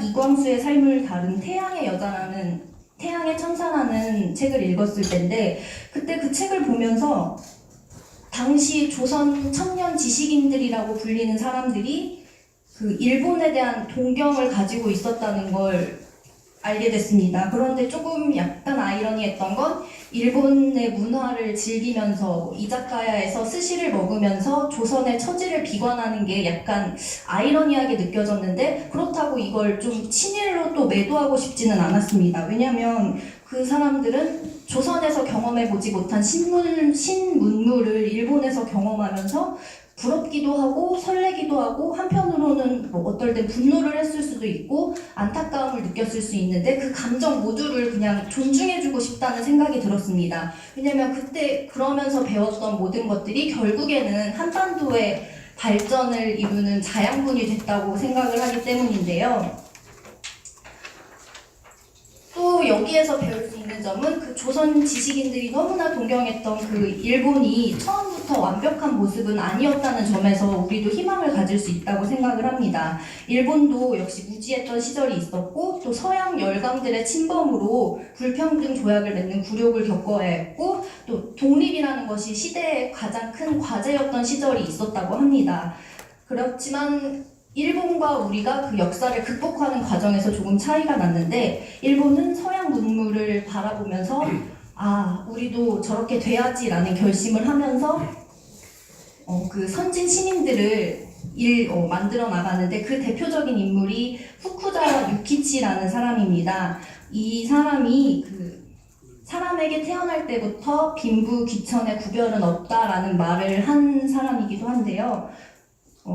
이분은 일본이 어떻게 하면 서양을 따라잡을 수 있을지 연구하고 이것을 실천하는 데 인생을 바친 사람이라고 볼 수 있습니다. 그리고 자유, 경쟁, 권리, 토론, 연설, 문명, 저작권 같은 일본식 한자어를 처음 만들어낸 사람도 후쿠자와 유키치인데, 우리가 쓰고 있는 대부분의 근대 용어 역시도 일본에서 가지고 온 것이기 때문에 우리도 이 사람의 덕을 보고 있는 거라고 할 수 있습니다. 그런데 이런 말을 하면 아마도 친일파라고 낙인을 찍힐 거기 때문에 굉장히 조심스럽긴 한데요.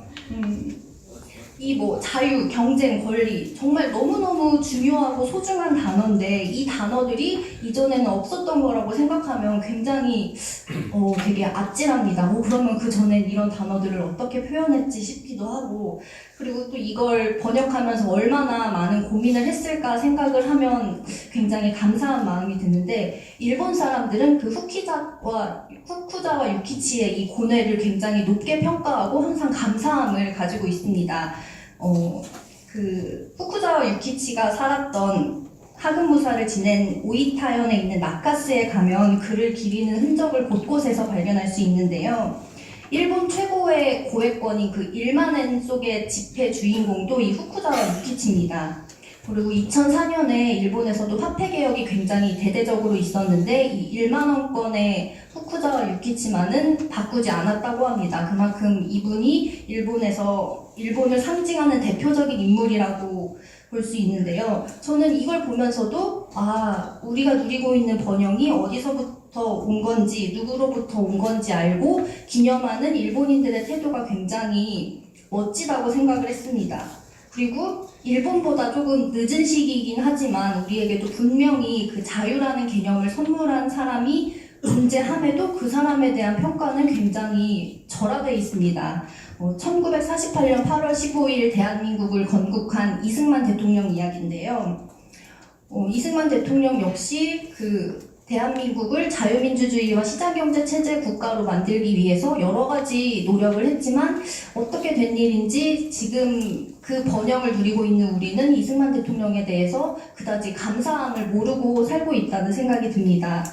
그래서 이제 저는 그 자신들의 정체성이 어디에서 시작됐고 그리고 이걸 기리려는 일본인들의 노력을 우리도 본받아야 된다고 생각을 하고 또 뿐만 아니라 아까 말씀드렸던 것처럼 세계의 흐름을 재빠르게 인식하고 또 서양 국가들과 결국에는 어깨를 나란히 하게 된 일본의 저력을 우리도 그 반일 감정이라는 걸 걷어내고 배울 수 있었으면 좋겠다는 생각을 했습니다.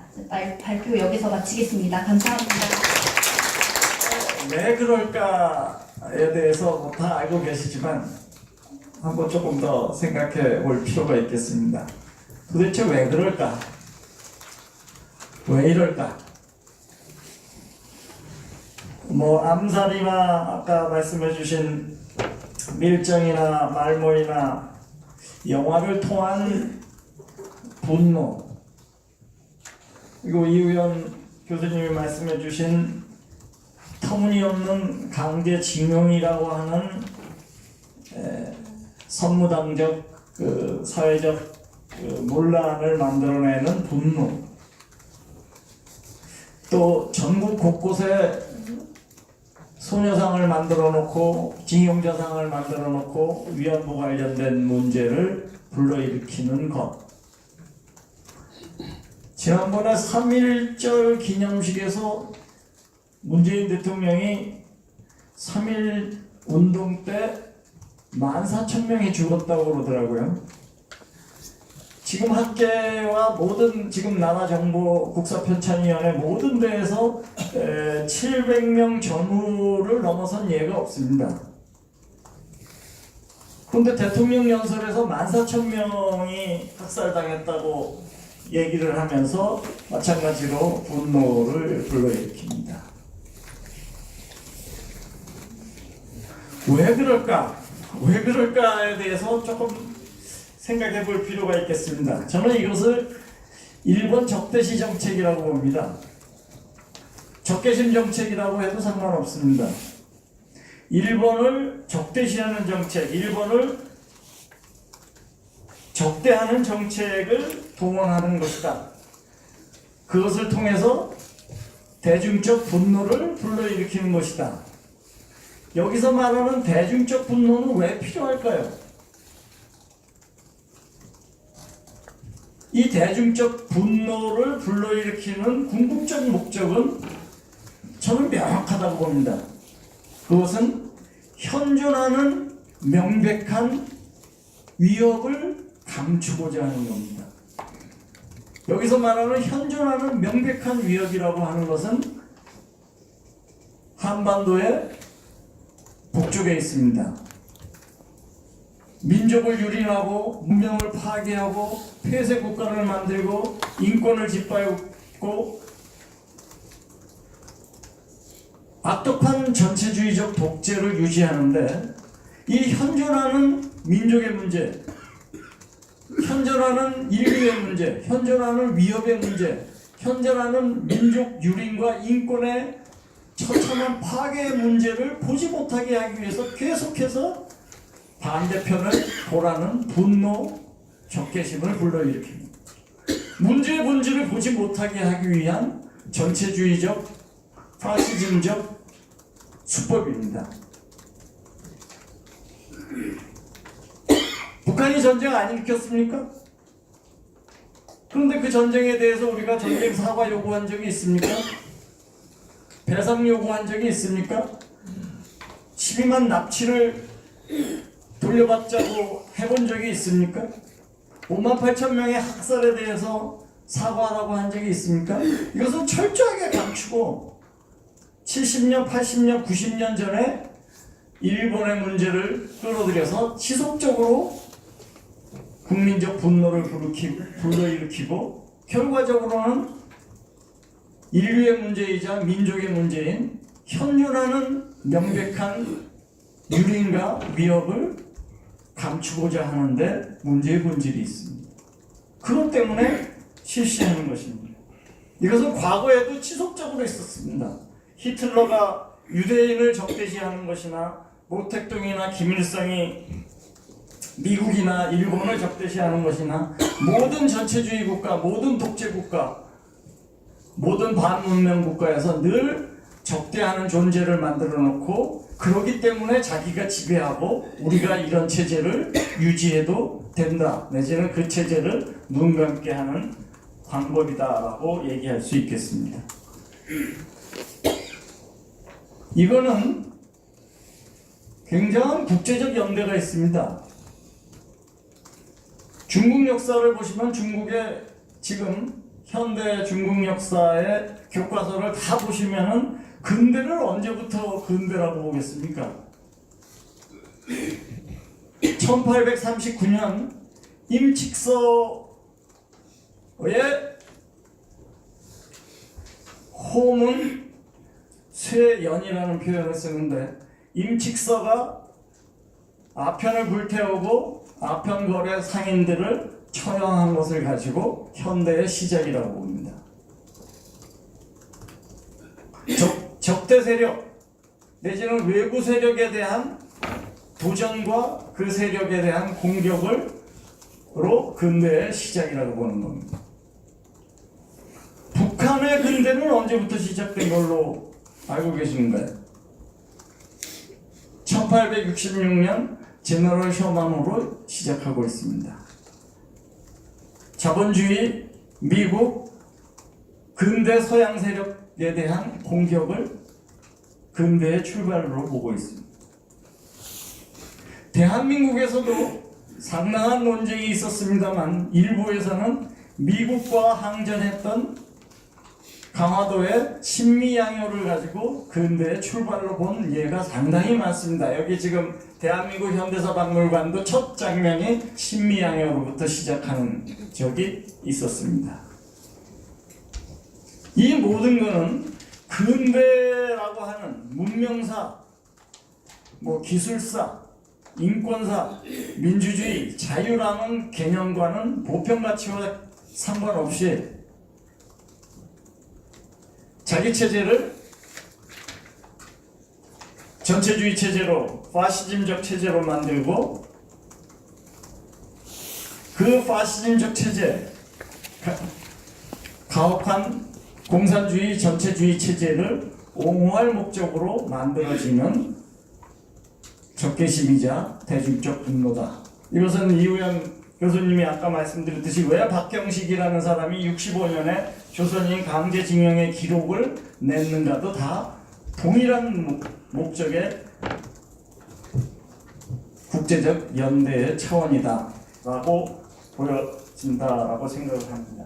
따라서 우리가 가야 될 방향이라고 하는 것은 마찬가지로 우리도 국제적 연대, 협력, 공동 가치를 지향하는 세력들과의 함께함이 매우 중요하다. 그것은 우리가 얘기하는 선택이 있냐, 종교의 자유가 있냐, 민주주의가 유지되고 있냐, 언론 자유가 있냐, 모든 기독교든 천주교든 종교를 선택할 수 있냐, 이런 몇 가지 기준을 가지고 보면 어느 나라와 연대하고 함께 가야 되는지를 분명히 알 수 있다. 그리고 마찬가지로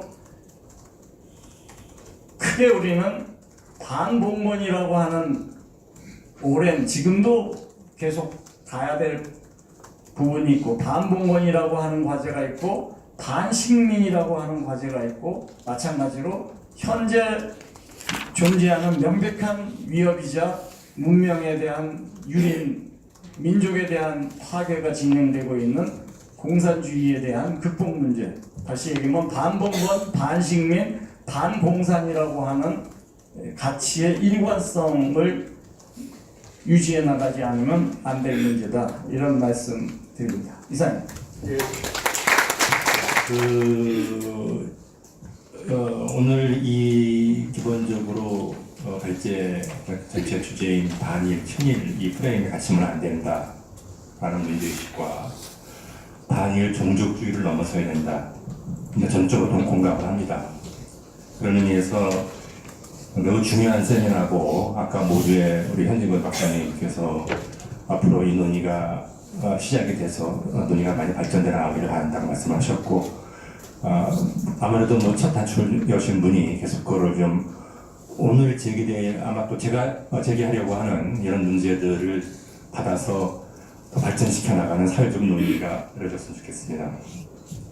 근데 문제는 지금 말씀하신 여러분이 말씀하신 다 들리시나요? 예, 말씀하신 그 내용들이 다 맞는 말씀인데 그러면 어떻게 할 것인가 하는 겁니다. 이제 결국은 파사 현정의 문제인데 파사도 어렵지만 사실은 현정이 더 어렵고 파사를 제대로 하기 위해서도 현정을 하는 것이 매우 중요합니다. 제가 볼 때는 두 가지가 있습니다. 하나는 대안적인 올바른 인식은 무엇인가 그러면 이건 진실의 문제입니다. 두 번째는 그거를 어떻게 실현할 것인가 라고 하는 현실의 문제고 일종의 전략 전술의 문제입니다. 특히 후자, 오늘은 아마 주로 이제 전자 이야기가 제가 하려고 하는데 후자의 어떤 그 현실에서 그냥 이기는 게 목적이고 그럴 때에 지금 말씀 들었습니다. 영화라든가 교육이라든가를 통해서 이렇게 수많은 그 것들이 전파되고 있는 상황 속에서 그거를 넘어서기 위해서는 어떻게 할 것인가라고 하는 부분이 매우 중요합니다. 단순히 우리가 거기에 대해서 무슨 불만을 토로하거나 하는 차원으로 끝날 수 있는 문제는 저는 이길 수 없다고 생각을 합니다. 그런 면에서 오늘 특히 이제 발표자뿐만 아니라 토론자 김영당 박사가 말씀하신 그 이제 북한 문제를 가르기 위해서 반일을 이용한다는 문제 지적이라든가 국제적 연대가 매우 중요하다라는 지적이 저는 굉장히 중요하다고 생각을 합니다. 그런 거 다 시야에 넣고 저는 사실은 던지고 싶은 말씀은 원래 우파의 것이었던 민족주의를 지금 좌파에게 뺏겼습니다. 그거를 찾아오는 데서 출발을 해야 된다 라는 말씀을 드리려고 합니다. 지금 이원 교수 박사님께서도 반일 종족주의라는 말씀을 하셨는데 사실은 종족주의와 민족주의는 분명히 구분을 해야 됩니다. 지금 우리 좌파나 정권이 이용하고 있는 것은 종족주의입니다. 종족주의라고 하는 것은 아주 손쉬운 이분법에 입각을 해가지고 반일, 친일 이런 것에 대표적으로 국민들의 정서, 감정에 호소를 합니다. 그리고 그걸 통해서 어떤 특정 집단의 정치적인 이익을 추구합니다. 반면에 민족주의는 그런 의미에서 종족주의는 주의라고 하기도 어려운 부분이죠. 이진이라고 하기가 어려운 상황입니다. 인류 역사에서 민족주의는 그런 게 아닙니다. 실제로 민족주의는 역사적 또는 사회과학적인 엄밀한 인식을 토대로 해서 입체적인 현실에 대한 분석과 대안을 제시하고 민족 전체의 이익을 추구하는 겁니다. 그게 민족주의입니다. 제가 네 분 발표자의 말씀을 들으면서 특히 처음에 두 분 연구자의 발표를 통해서 많이 배웠습니다. 일본의 어떤 그런 실체에 대한 분석, 또 이제 강제징용의 역사적 사실에 대한 분석, 또 진실을 발표하고 하는 노력에 경의를 표합니다. 기존 인식, 특히 이제 역사학계, 저도 한때 몸담았고 지금도 제가 졸업하고 있는 우리 역사학계의 그 연구나 인식이 많은 문제점을 안고 있다는 걸 저도 잘 알고 있습니다. 그거는 정치적인 목적에서 나오는 왜곡일 수도 있고 안목의 부족에서부터 나오는 미흡일 수도 있습니다. 저는 두 가지가 다 결합됐다고 생각하는데요. 그거를 허물고 새로운 인식을 세워야 되는데 사실은 여기에는 많은 사실과 쟁점이 얽혀 있습니다. 하나하나의 주제가 일본 문제도 그렇고 강제징용 문제 오늘 언급 안 했습니다만은 강제징용보다 더 우리의 그 민족적 감정을 뜨겁게 하는 일본군 위안부 문제는 더하죠. 많은 사실과 쟁점이 얽혀 있습니다. 그래서 그거를 밝혀내서 진실을 밝힌다고 하는 것은 굉장히 어려운 사실 작업입니다. 더군다나 현실과 아까 징용 문제도 지금 이제 우리 현실과 관련된 거기 때문에 많은 학문적인 노력이 필요하고 그 노력을 통해서 더 많은 진실이 밝혀지고 그것이 국민들에게 교육을 통해서 학생 다음 세대에게 전수될 수 있기를 희망하고 그런 노력을 계속 해주시길 바랍니다. 남정욱 대표님하고 조희연 기자의 발표를 들으면서는 우선 그 진솔한 발표에 제가 깊은 인상을 받았습니다. 왜 그런 발표를 하시고 하는 것에 대해서는 저는 충분히 이해를 하고 공감을 합니다. 그렇지만 저는 주로 그래서 남정욱 대표와 조희연 기자 발표하신 내용을 중심으로 해서 이 말씀을 좀 드리려고 합니다. 사실 우리가 오늘 주제는 반일과 친일입니다만은 이 문제는 두 부분으로 구성되어 있습니다. 하나는 일본에 대해서 우리가 어떤 관계를 맺을 것인가라고 하는 대외적인 측면입니다. 또 하나는 우리 내부의 문제입니다. 우리 내부에서 그러면 반일 친일 문제는 어떻게 접근해야 되는가라는 두 부분입니다. 먼저 전자를 말씀을 좀 드리겠습니다. 사실 일본이 굉장히 좋은 나라죠. 저도 일본을 많이 가봤고, 저도 일본 음식도 좋아하고, 여행도 좋아하고 다 좋아합니다. 저는 일본 국민도 좋아합니다. 정말 친절한 사람들이고, 정말 많은 배울 게 많은 사람들이죠. 다만 한 가지, 일본의 지도자들에 대해서는 저는 굉장한 불만을 갖고 있습니다. 아까 말씀을 하셨지만 독일과 프랑스는 정말 근래만 놓고 보더라도 100년 동안 3차례에 걸쳐서 전면전을 치렀습니다. 그럼에도 불구하고 지금 독일과 프랑스가 잘 지내고 EU라고 하는 하나의 틀 속에서 할 수 있었던 것은 독일이 전부에 반성을 했고 프랑스가 EU를 처음 발의를 한 게 프랑스였는데 프랑스의 양국의 문제의식과 결합되어서 나온 결과입니다. 저는 우리도 동북아시아도 그렇게 해야 한다고 생각을 합니다. 우리는 물론 이제 중국이라고 하는 또 하나의 변수가 있기 때문에 우리가 일본하고 둘만 잘한다고 되는 문제는 아닙니다만은 저는 일본에 갈 때마다 아쉬운 점은 그래서 우리가 꼭 반대를 한다는 의미는 아닙니다만은 일본이 전후 반성이 제대로 안 되었고 지금까지도 상당히 우려스러운 상태에 있다라고 하는 것을 저는 그렇게 생각하고 있습니다. 야스쿠니 신사를 저는 몇 번 가봤습니다. 야스쿠니 신사로 대표되는 일본 지도층들의 역사 인식이라든가 독도 문제나 교과서 문제 같은 도구 볼 때에는 사실은 우리가 저는 그거를 예를 들어 지금처럼 반일이라고 하는 감정을 통해서 해법이 나온다고 생각하지는 않습니다. 그렇지만 독일과 프랑스와 같은 관계가 되기에는 저는 여건이 좀 되지 않는다고 봅니다. 결국은 해법은 아까 김광전 박사님도 말씀하셨습니다만은 국제적 연대. 더 쉽게 말씀을 드리면은 미국을 매개로 해서 한국과 일본, 안보도 그렇고 경제도 그렇고 모든 면이 이 국제적 연대를 통해서 일본과에 대해서는 긴장 속의 협력이라고 하는 관계를 맺을 수밖에 없다. 그걸 통해서 우리의 국익을 극대화해 나가는 것이 올바른 접근이다 라고 생각을 합니다. 일본과 우리가 매번 사실은 잘 아시겠습니다만 1965년도 한일협정을 맺어진 것도 우리가 맺고 싶어서 맺은 게 아니었습니다. 미국이 동북아시아에서 미국이 한미일 동맹이 매우 필요했기 때문에 미국이 뒤에서 작용을 해서 사실은 한일협정이 맺어진 겁니다. 지금도 기본적으로 우리는 여러 가지 안보상 이유라든가 경제적 이유라든가 정치적 자유주의라든가 하는 측면에서 물론 당연히 우리는 해양 세력 기본적으로 자유민주주의 시장경제 입장에 서야 되지만 그거는 저는 일본과의 쌍무적 관계를 통해서 지금 할 수 있는 여건만은 아니라고 봅니다. 결국은 미국을 통해서 일본이 요구할 게 있으면 미국을 통해서 요구도 하고 하면서 긴장 속의 협력을 맺어 나갈 수밖에 없는 것이 현실이다라는 말씀을 드리고 싶습니다. 좀 더 쿨해져야 되는데 그 쿨해진다라고 하는 거는 결국은 우리 국익을 어떻게 극대화할 것인가 라는 측면에서 앞으로 해야 된다는 말씀을 드리고 싶고 그 다음에 더 중요한 문제가 남습니다.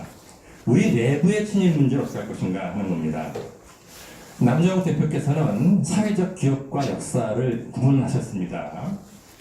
근데 사실 이게 사회적 기억, 집단적 기억이 시간이 흘러가고 역사 속으로 들어가고 그때 역사는 우리하고 상관없는, 그러니까 학교에서 그냥 뭐 교과서를 통해서 아 옛날에 이런 일이 있었다라고 하는 걸 배우는 게 역사는 사실 아니거든요. 역사나 특히 역사 교육의 문제는 한 집단, 한 공동체의 집단적 기억, 사회적 기억을 다음 세대에게 전수하는 것이 역사입니다. 매우 중요한 역사의 본질은 다음 세대의 집단적 기억을 전수하는 겁니다. 그런 면에서 사회적 기억이나 역사적 집단적 기억은 역사와 무관할 수 없다. 역사 자체가 사회적 집단적 기억이다. 더군다나 가까운 우리의 근대, 현대 20세기 역사는 그 자체가 역사가 집단적 기억이다라는 말씀을 드리고 싶고, 우리가 늘 친일 문제가 나오면은 아킬레스건처럼 등장하는 게 있습니다. 해방 후의 친일 청산 문제입니다. 저는 대한민국 수립될 당시에 민족적 과제로 대두되었던 친일 청산을 우리가 제대로 못했다고 생각을 합니다. 물론 이유가 있었죠. 당시에 소련의 뭐라든가 했었던 공산주의자들의 그런 위협 속에서 대한민국을 수립해야 됐기 때문에 그 당시에 대한민국을 건국 수립을 주도하셨던 분들은 그걸 좀 덮어두는 방향으로 나갔습니다. 대표적인 반민특위 해산이었죠. 저는 근데 사실은 반민특위가 해산이라고 하는 것이 저는 이 친일 문제에 우리가 정말 아킬레스건처럼 남을 수 있는 그런 잘못된 결정이라고 생각을 하는데, 해방 당시에는 누가 친일파인지 다 알았습니다. 해방 직후에 그 당시에 친일파 명단을 만든 책도 만들어지고 그랬습니다. 거기에 수록된 명단은 제 기억에 한 500명 됐어요. 600명. 진짜 악질 친일파들은 처단해야 되고, 설사 친일 행위를 조금 했다 하더라도 그분들이 종합적으로 봐서 과보다 공이 훨씬 많은 분들은 덮어주고 가자라는 게 당시의 분위기였습니다.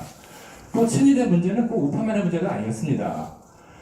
일제 말기에 친일은 좌우가 공이 해당되는 상황이었고, 물론 우파도 많았습니다만은. 근데 해방 이후에 좌파들은 다 북한으로 가버렸어요. 그러니까 자연히 이 친일의 문제는 남한 쪽의 문제가 됐는데, 그때 수백 명이 아시다시피 나중에 만든 친일인명사전에는 수천 명이 들어갔습니다. 10배 이상이 들어갔습니다. 후미로 막을 수 있는 거를 가래로 막을 수, 이걸 막지 못하는 상황이 벌어진 겁니다. 그래서 저는 그런 면에서는, 그리고 그 당시에 이 많은 우파 민족주의자들도 최소한의 이 친일 문제는 민족 정기를 바로 세우고 서로 건립되는 나라를 토대로 국방하기 위해서도 필요했다라고 많은 사람들이 생각을 했습니다. 그렇기 때문에 그런 문제들은 우리가 지금이라도 명확히 인식을 해서 반민특위 문제라든가 이런 친청산 문제가 나오면 우파들이 그거를 끌어안고 가야 된다고 생각하면 저는 백전백패라고 생각을 합니다. 역사적 사실하고도 맞지도 않고, 그거는 우리가 반성하고 해야 될 부분 명확히 반성하고 넘어가야 된다. 라는 말씀을 드리고 싶고, 이 문제를 바라보는 더 뿌리에 들어가면 사실은 우리 현대사, 우리 근현대사에 대한 역사인식의 문제가 있습니다. 여기에 대한 발표, 저는 우리 조우현 기자가 맨 마지막에 발표하신 그 내용에 보면은 잘 정리가 되어 있습니다. 조선 알기의 모습은 참혹했고, 어쩌다 보니 일본의 침입과 전쟁할 수밖에 없었지만 하느님이 보호하사 독립의 기회가 왔고, 이승만이라는 사람이 비로소 자유 대한민국을 세웠으니 이 땅에서 대대전선 잘 살아보자는 마음을 먹는 것은 요원한 걸까? 저는 읽으면서 마치 이게 기독교 신자들의 사도신경을 보는 것 같은 느낌이 들었습니다. 매우 중요한 사실은 인식입니다. 그리고 저는 답변해야 될 사명감을 느꼈습니다. 좀 말씀이 좀 길어지더라도 이해해 주시기 바랍니다. 그리고 이 부분에 대해서는 지금 간단히 이렇게 5분, 10분 말씀드릴 문제가 아니고, 이 문제에 대해서는 좀 더 심층적이고 지속적인 토론이 기회가 있기를 강력히 바랍니다. 제가 좀 더 부연 설명해 드릴 수 있었으면 좋겠고요. 우선 첫 번째, 조선 말기의 모습은 참혹했다. 아까 김석 교수님 발표에서도 일본과의 대결에서 말씀을 하셨죠. 경제학적인 측면에서 접근하면은 그 말씀이 많은 부분이 맞습니다. 그리고 정치학적 측면으로 접근하더라도 예를 들어 최근 보면은 이제 대한제국 시기에 대한민국이라든가 고정에 대한 재평가를 역사학계 일각에서 하고 있는 분들이 있는데 정치학적으로 놓고 보더라도 그러면 대한제국과 고정이 그렇게 잘했으면 왜 망했냐 이런 반론이 나오는 거죠. 근데 사실은 저는 이런 인식, 그러니까 19세기 말 20세기 초에 우리의 그 역사의 전개 과정을 조선 왕조 대 일본이라고 하는 이분법적 대립구도를 보는 것 자체가 역사적 사실과 맞지 않다고 저는 확실하게 갖고 있습니다. 그 이야기는 뭐냐면은 한말에 정치사적으로는 좀 모르겠습니다. 최소한 사회사 정치사적 측면 놓고 볼 때는 이미 개항기 이후에 근대 국가 건설을 위한 우리의 주체 노력이 시작됐습니다. 아시다시피 급신정부한 가거경장이 있었고 더 구체적으로는 최소한 독립협회 시기에 오면은 밑으로부터 올라오는 시민층들에 의한 근대국가 건설운동은 수립이 됐고 독립협회가 만민운동회로 넘어가면서 고종이 대한제국을 수립한 거는 뭐냐면은 고종이 그거 싫다고 하는 이야기였거든요. 고종의 전제군주 체제가 수립이 됩니다. 그렇지만 그 사람은 다 어디로 간 것도 아니고 나중에 1917년 신민회로 이어지고 3.1운동, 대한민국 임시정부로 이어지는 세력들은 다 부르주아 민족주의자들이었습니다. 우파. 그분들이 근대국가, 오늘의 대한민국과 같은 나라를 세우고 싶어 했고 그렇기 때문에 최소한 그 시대를 바라보는 우리의 관점은 조선 왕조, 이런 부르주아 민족주의자들, 그 다음에 일본, 이 3자 구도로 봐야 되고 조선 왕실이 망한 다음에는 급격히 그 다음 조선 왕실은 없는 거예요 이제. 그러면 부르주아 민족주의자들과 일제의 대립구도로 가고 그게 저희들만 할 필요가 많습니다. 나는 그렇게 바라봐야 된다.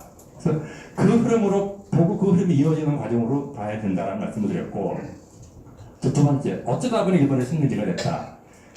일본의 조선 침략은 제국주의 영향의 하나로서 일본이 이제 국가전략의 산물이죠. 그러니까 그런 측면에서는 우리가 힘이 약해서 망한 건 맞습니다. 그렇지만은 이것이 어쩌다 보니 망했다 이런 측면으로 설명할 수 있는 부분은 아니고 그 부분에 대해서는 아까 말씀드린 부분과 관련지어서 국망 과정이든 국망 이후에 우리의 독립운동이자 어떻게 보면 근대국가 건설운동인데요. 그런 측면에서 바라봐야 된다는 말씀을 드리고 싶고 하느님의 보호가 더 독립의 기회가 왔다. 하느님의 보호한 측면이 있죠. 우리 해방이라고 하는 것은 사실은 우리가 광복군이 일본군과 싸워서 이긴 것도 아니고 2차 대전에서 일본이 패망함으로써 우리가 온 겁니다. 온 거지만 그렇게 주어진 결과를 우리가 빠른 시일 안에 우리가 이 근대국가를 만들 수 있었던 거는 바로 그것을 활용할 수 있었던 우리의 국방 이후에도 계속되었던 근대국가 건설 노력들, 그것은 꼭 망명해서 임시정부를 세운 분들의 공만도 아니고 만주나 어디에서 총 들고 싸운 분들의 공만도 아니고 국내에서 그야말로 이제 교육이라든가 언론이라든가 산업이라든가 하셨던 분들의 활동까지 포함해서 그런 노력이 있었기 때문에 독립이 주어졌고 독립이 와서 기회가 왔을 때 국가를 세울 수 있었다라고 하는 것들을 우리가 명백히 인식을 해야 되고 마지막으로 이승만이라는 사람이 있어서 비로소 자유대한민국을 건설했으니 대한민국 수립에 있어서 이승만 초대 대통령이 정말 큰 공로를 하셨다는 것은 정말 아무도 부인할 수 없는 겁니다.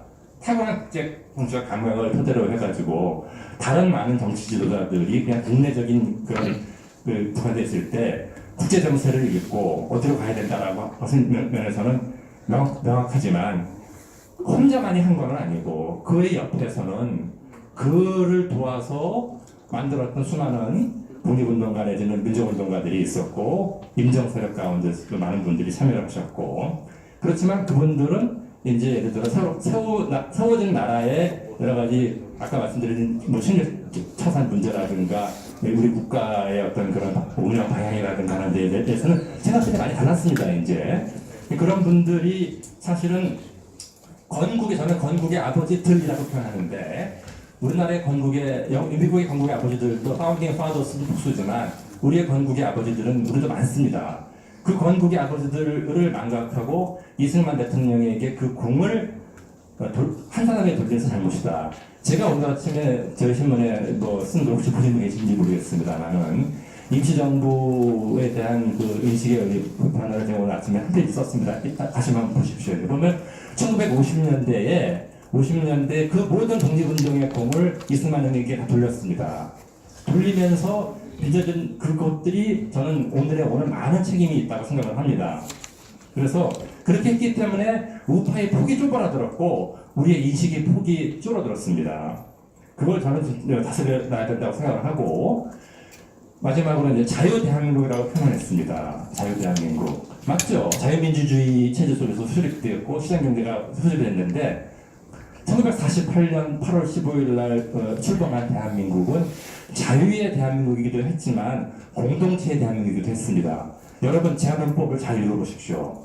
제한헌법이라고 하는 것은 그 속에 제한헌법을 만드신 분들, 국회의원들, 이승만 대통령도 동의했고, 이런 분들은 이승만 대통령 본인도 우리가 생각하는 그런 그 절대주의자는 아니었습니다. 그렇기 때문에 그 제한헌법이라고 하는 부분 속에서 자유와 공동체가 어떻게 연결되어 있는가, 왜 그런 인식이 나왔고 나왔는가, 그것은 이제 나중에 제가 있으면 얘기하겠습니다만, 우리의 근대가 이식이 되었느냐 아니면 내부에서 우리가 수용을 했느냐 하는 문제하고 연결되는데, 저는 기본적으로 우리 민족의 민족성이나 우리 민족의 역사적 경험을 놓고 볼 때는 자유 플러스 공동체가 결합될 수밖에 없고, 그것이 우리의 우파 민족주의의 주류였습니다. 그런 측면에서 저는 제가 오늘 드린 말씀이 지금 이제 저를 조금 달리할지는 모르겠습니다만은, 그렇다고 제가 우파가 아니라고 생각하는 분들은 아무도 없을 테니까 우리의 논의의 폭이 좀 더 넓어지고 반일 친일 문제를 바라보는 우리의 인식의 폭과 논의의 장이 좀 더 넓어지기를 바라는 측면에서 좀 길게 말씀드렸습니다. 감사합니다. 예, 오늘 굉장히 여러 가지 이슈를 아까 첫 번째, 두 번째 발제하신 분은 연구자 입장에서 발제하시고, 또 세 번째 발제하신 분은 문화, 영화 이런 측면에서 해주시고, 네 번째 청년 입장에서 이렇게 해주시기 때문에 여러 가지 이제 이슈가 믹스되어 있습니다. 사실 제가 소대로 말씀드렸지만은 이런 토론회가 자주 일어나야 됩니다. 그런데 애석하게도 이런 제목의 세미나를 하고 사회적으로 의견을 서로 묻고 토론하는 이런 자리가 아마 처음일 겁니다. 이게 굉장히 이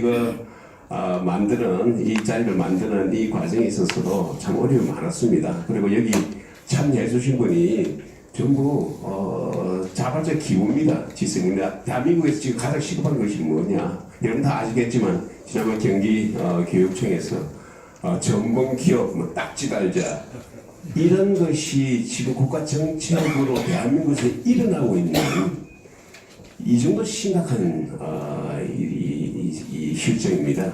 이런 게 전부 다 생각에서 나온 겁니다. 모든 정책, 모든 행동, 생각에서 나오는 것입니다. 우리의 생각, 사상이 잘못되면 잘못된 정책이 나올 수밖에 없는 것입니다. 비록 그것이 중간에 홀로 됐지만은, 만약에 그런 것이 대한민국 땅에 일어났더라면은 앞으로 날지도 모르죠. 대한민국의 이 경제 규모, 세계 10위라는 이 경제 규모에서 그런 정책이 나왔다면 그거는 국제적인, 전 세계적인 우선거리가 되는 것입니다.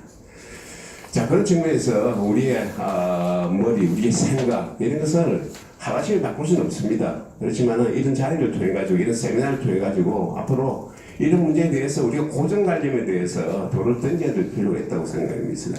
그런 의미에서 오늘 이 세미나가 의미를 가지는 것이고요. 오늘 또 마침 또 이렇게 두 방송, 개인 방송에서 이렇게 또 녹화를 해주시기 때문에 아마 유튜브 올라갈 겁니다. 이 유튜브 내용들 주위에 많이 좀 뿌려주십시오. 어차피 우리가 해야 되는 것입니다. 기본 목표는 목적은 한 가지입니다. 대한민국이 잘 살아가는 데 있어서 지금처럼 단일, 친일 이런 프레임으로서는 대한민국이 절대 잘 살 수가 없다는 것입니다. 이걸 깨자는 것입니다.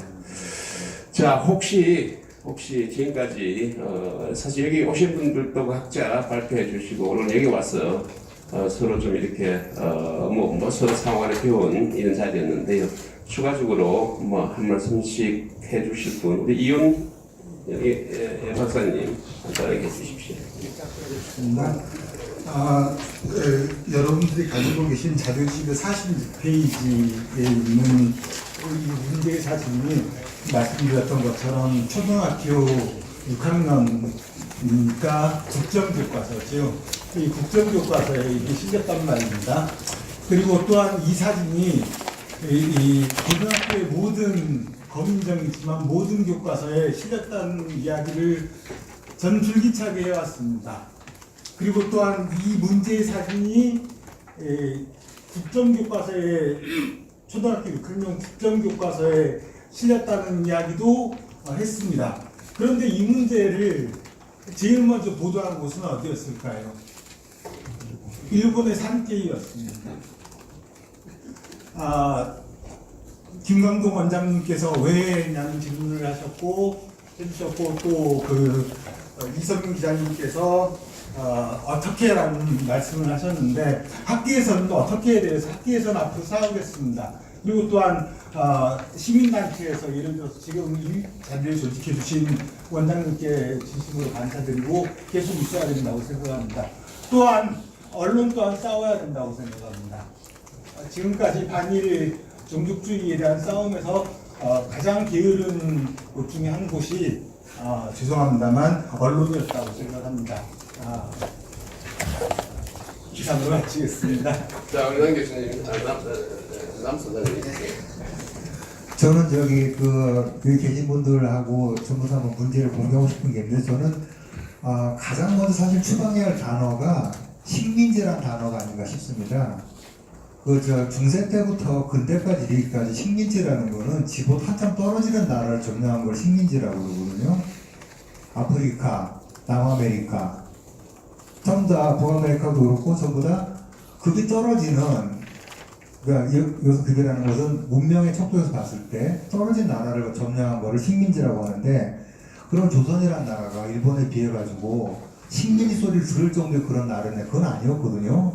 그냥 근대화 몇 년 좀 빨리 했다고 문화를 전해줬던 옆 나라를 점령한 겁니다. 다만 이 용어를 갖다 써야 되는데 일제강점기란 말을 가끔 쓰잖아요. 근데 이 말을 또 쓰기가 불편한 거가, 이 말은 북한에서 쓰는 말입니다. 북한에서 보는 남한 역사는 일제강점기와 미제강점기로 나눠집니다. 현재는 미제강점기이기 때문에 적당한 용어가 있다면 가능하면 식민지라는 말 자체가 우리를 한답게 낮추는 말이기 때문에 아예 없애버리고 새로운 용어를 하는 거가 좋지 않나, 이런 생각을 한번 문제 고민 차원에서 말씀드려봅니다.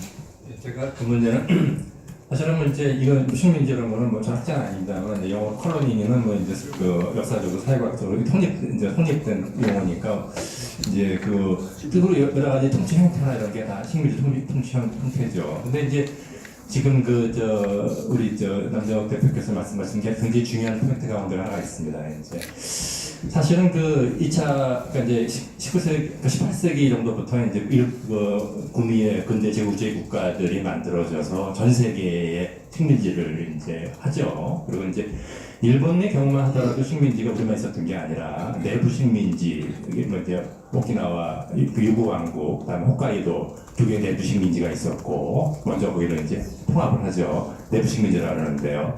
그 다음에 이제 대만을 우리보다 먼저 1895년 대만을 이제 식민화합니다. 그 다음에 그 다음에 만주국은 좀 다릅니다만 이렇게 나가는데, 그러면 이제 예를 들어 이제 구미 열강들이 식민지가 되었던 아시아 아프리카의 많은 나라들을 말할 것도 없고요. 대만만 하더라도 대만은 사실은 일본 식민 통치에 대해서 굉장히 고마워합니다. 이제 대만 사람들 그렇게 반일 감정 그런 거 없어요. 왜냐하면 이제 그전에 청나라 이제 식민지였을 때보다 훨씬 나았거든요. 청나라 뺏어가기만 했는데 일본은 이제 자기네가 제국주의를 할 수 있는 능력이 있는 나라라는 것을 국민열강에 보여줘야 됐기 때문에 대북 타이베이도 건설 도시로 건설을 많이 합니다. 근데 그러면 왜 대만 국민열강들 식민지가 됐던 나라들은 뭐 그렇게 뭐 인도나 이렇게 빼고는 이제 반제국주의 감정이 많지 않은데, 그리고 일본 식민지였던 대만만 하더라도 안 그러는데, 그리고 왜 조선은 유독 그랬냐? 지금 남자들 말씀하신 것처럼 그 차이가 크지 않았다는 거죠. 그 차이가 뭐 경제적인 격차는 뭐 이제 예를 들어 뭐 GDP나 무슨 이런 걸로 하면은 차이가 많이 날지 모르겠지만, 총체적인 국력, 특히 이제 그 셀프 스팀, 그 이제 자기 인식 이런 걸 놓고 봐가지고 차이가 그렇게 아시아 아프리카 나라처럼 크지 않았고, 또 하나는 이제 우리가 더 중요한 거는 아까 제가 말씀드린 것처럼 이제 우리가 주체적인 다주적 근대화의 흐름들이 19세기 개항 이후에 시작이 되었고, 이미 20세기 초 단계에서는 상당히 그게 꼭 대한제국 고정한 것만이 아니라 예를 들어 학교를 세운다거나 산업을 한다든가 하는 그런 민간에서의 그런 근대국가 건설 운동이 상당히 우리가 교과서에서 애국개혁 운동이라고 배우는 그런 것들이 사실 민간에서 그게 다 왕실이 해준 게 아니거든요. 이제 그런 것들이 상당히 진행되고 있었기 때문에 그거를 이제 지금은 돌아가신 동양사학자 민두기 선생은 이 동아시아 이 지역에서 시간과의 경쟁이라는 표현을 했습니다. 시간과의 경쟁을 벌인 겁니다. 이제 한중일 삼국은 누가 먼저 근대국가 건설을 성공을 하느냐. 일본이 제일 빨랐죠. 제일 국가적 역량이. 일본은 성공을 했고, 중국은 이제 어영부영했기 때문에 반식민지가 됐고, 우리는 이제 일본보다 그 차이가 뭐 10년인지 20년인지 모르겠습니다만은 늦었기 때문에 우리는 식민지가 됐습니다. 이제 그거를 우리의 특히 이제 부르주아 민족주의자들은 인정할 수 없었던 거예요. 그 당시에 신민회라든가 모여들었던 나중에 대한민국 임시정부의 주역이 되는 그 그룹들, 그리고 나중에 해방 이후에 거기는 이승만도 있고 김구도 있고 다 있습니다. 김구식도 있고 뭐 영령도 있고 조수왕도 있고, 그런 분들은 인정할 수 없었던 겁니다. 일본에 우리가 식민지로서 계속 살아야 된다라고 하는 것을 인정할 수 없었고, 독립운동, 2차 근대국가건설 운동을 한 거고, 그것이 미국의 일본의 패망 이후에 기회가 왔을 때 그 힘을 토대로 사실은 대한민국을 만들었기 때문에, 대한민국이 정말 2차 대전 이후에 만들어진 나라 가운데 거의 유일하게 산업화, 민주화, 그리고 OECD 회원국이 되고 세계 12, 13위 되는 국가를 만든 나라는 대한민국밖에 없습니다. 그 대한민국의 그 건설이라고 하는 거는 물론 미국이라든가 도움이 큰 힘이 됐습니다만은 우리 내부에서 100년 넘게 근대 국가를 만들려고 노력해 오셨던 그 분들의 노력과 피땀, 그리고 그 이후에 그것을 계승했던, 물론 박근혜 대통령 같은 경우 거기 나중에 합류하는, 그리고 수많은 그 그룹들이 만들어왔던 그 노력이 오늘의 대한민국을 만들었다라고 하는 것이기 때문에, 그 대한민국의 비약적인 근대국가 건설의 성공은 1960년대 이후의 결과만이 아니라, 이런 거를 그 단초가 지금 남종 대표 말씀하신 1900년대 초반, 20세기 초반에 이미 있었다라는 말씀을 드리고 싶습니다. 뭐 오늘 엄청나게 많은 이슈를 속으로 다 내지 않은 채로 다음을 기약하면서 이걸 마치도록 하겠습니다. 마지막으로 제가 이 세미나의 제목을 한번 다시 더 외치면서 끝나도록 하겠습니다. 반일 친일 프레임을 깨자, 이것으로 마치도록 하겠습니다.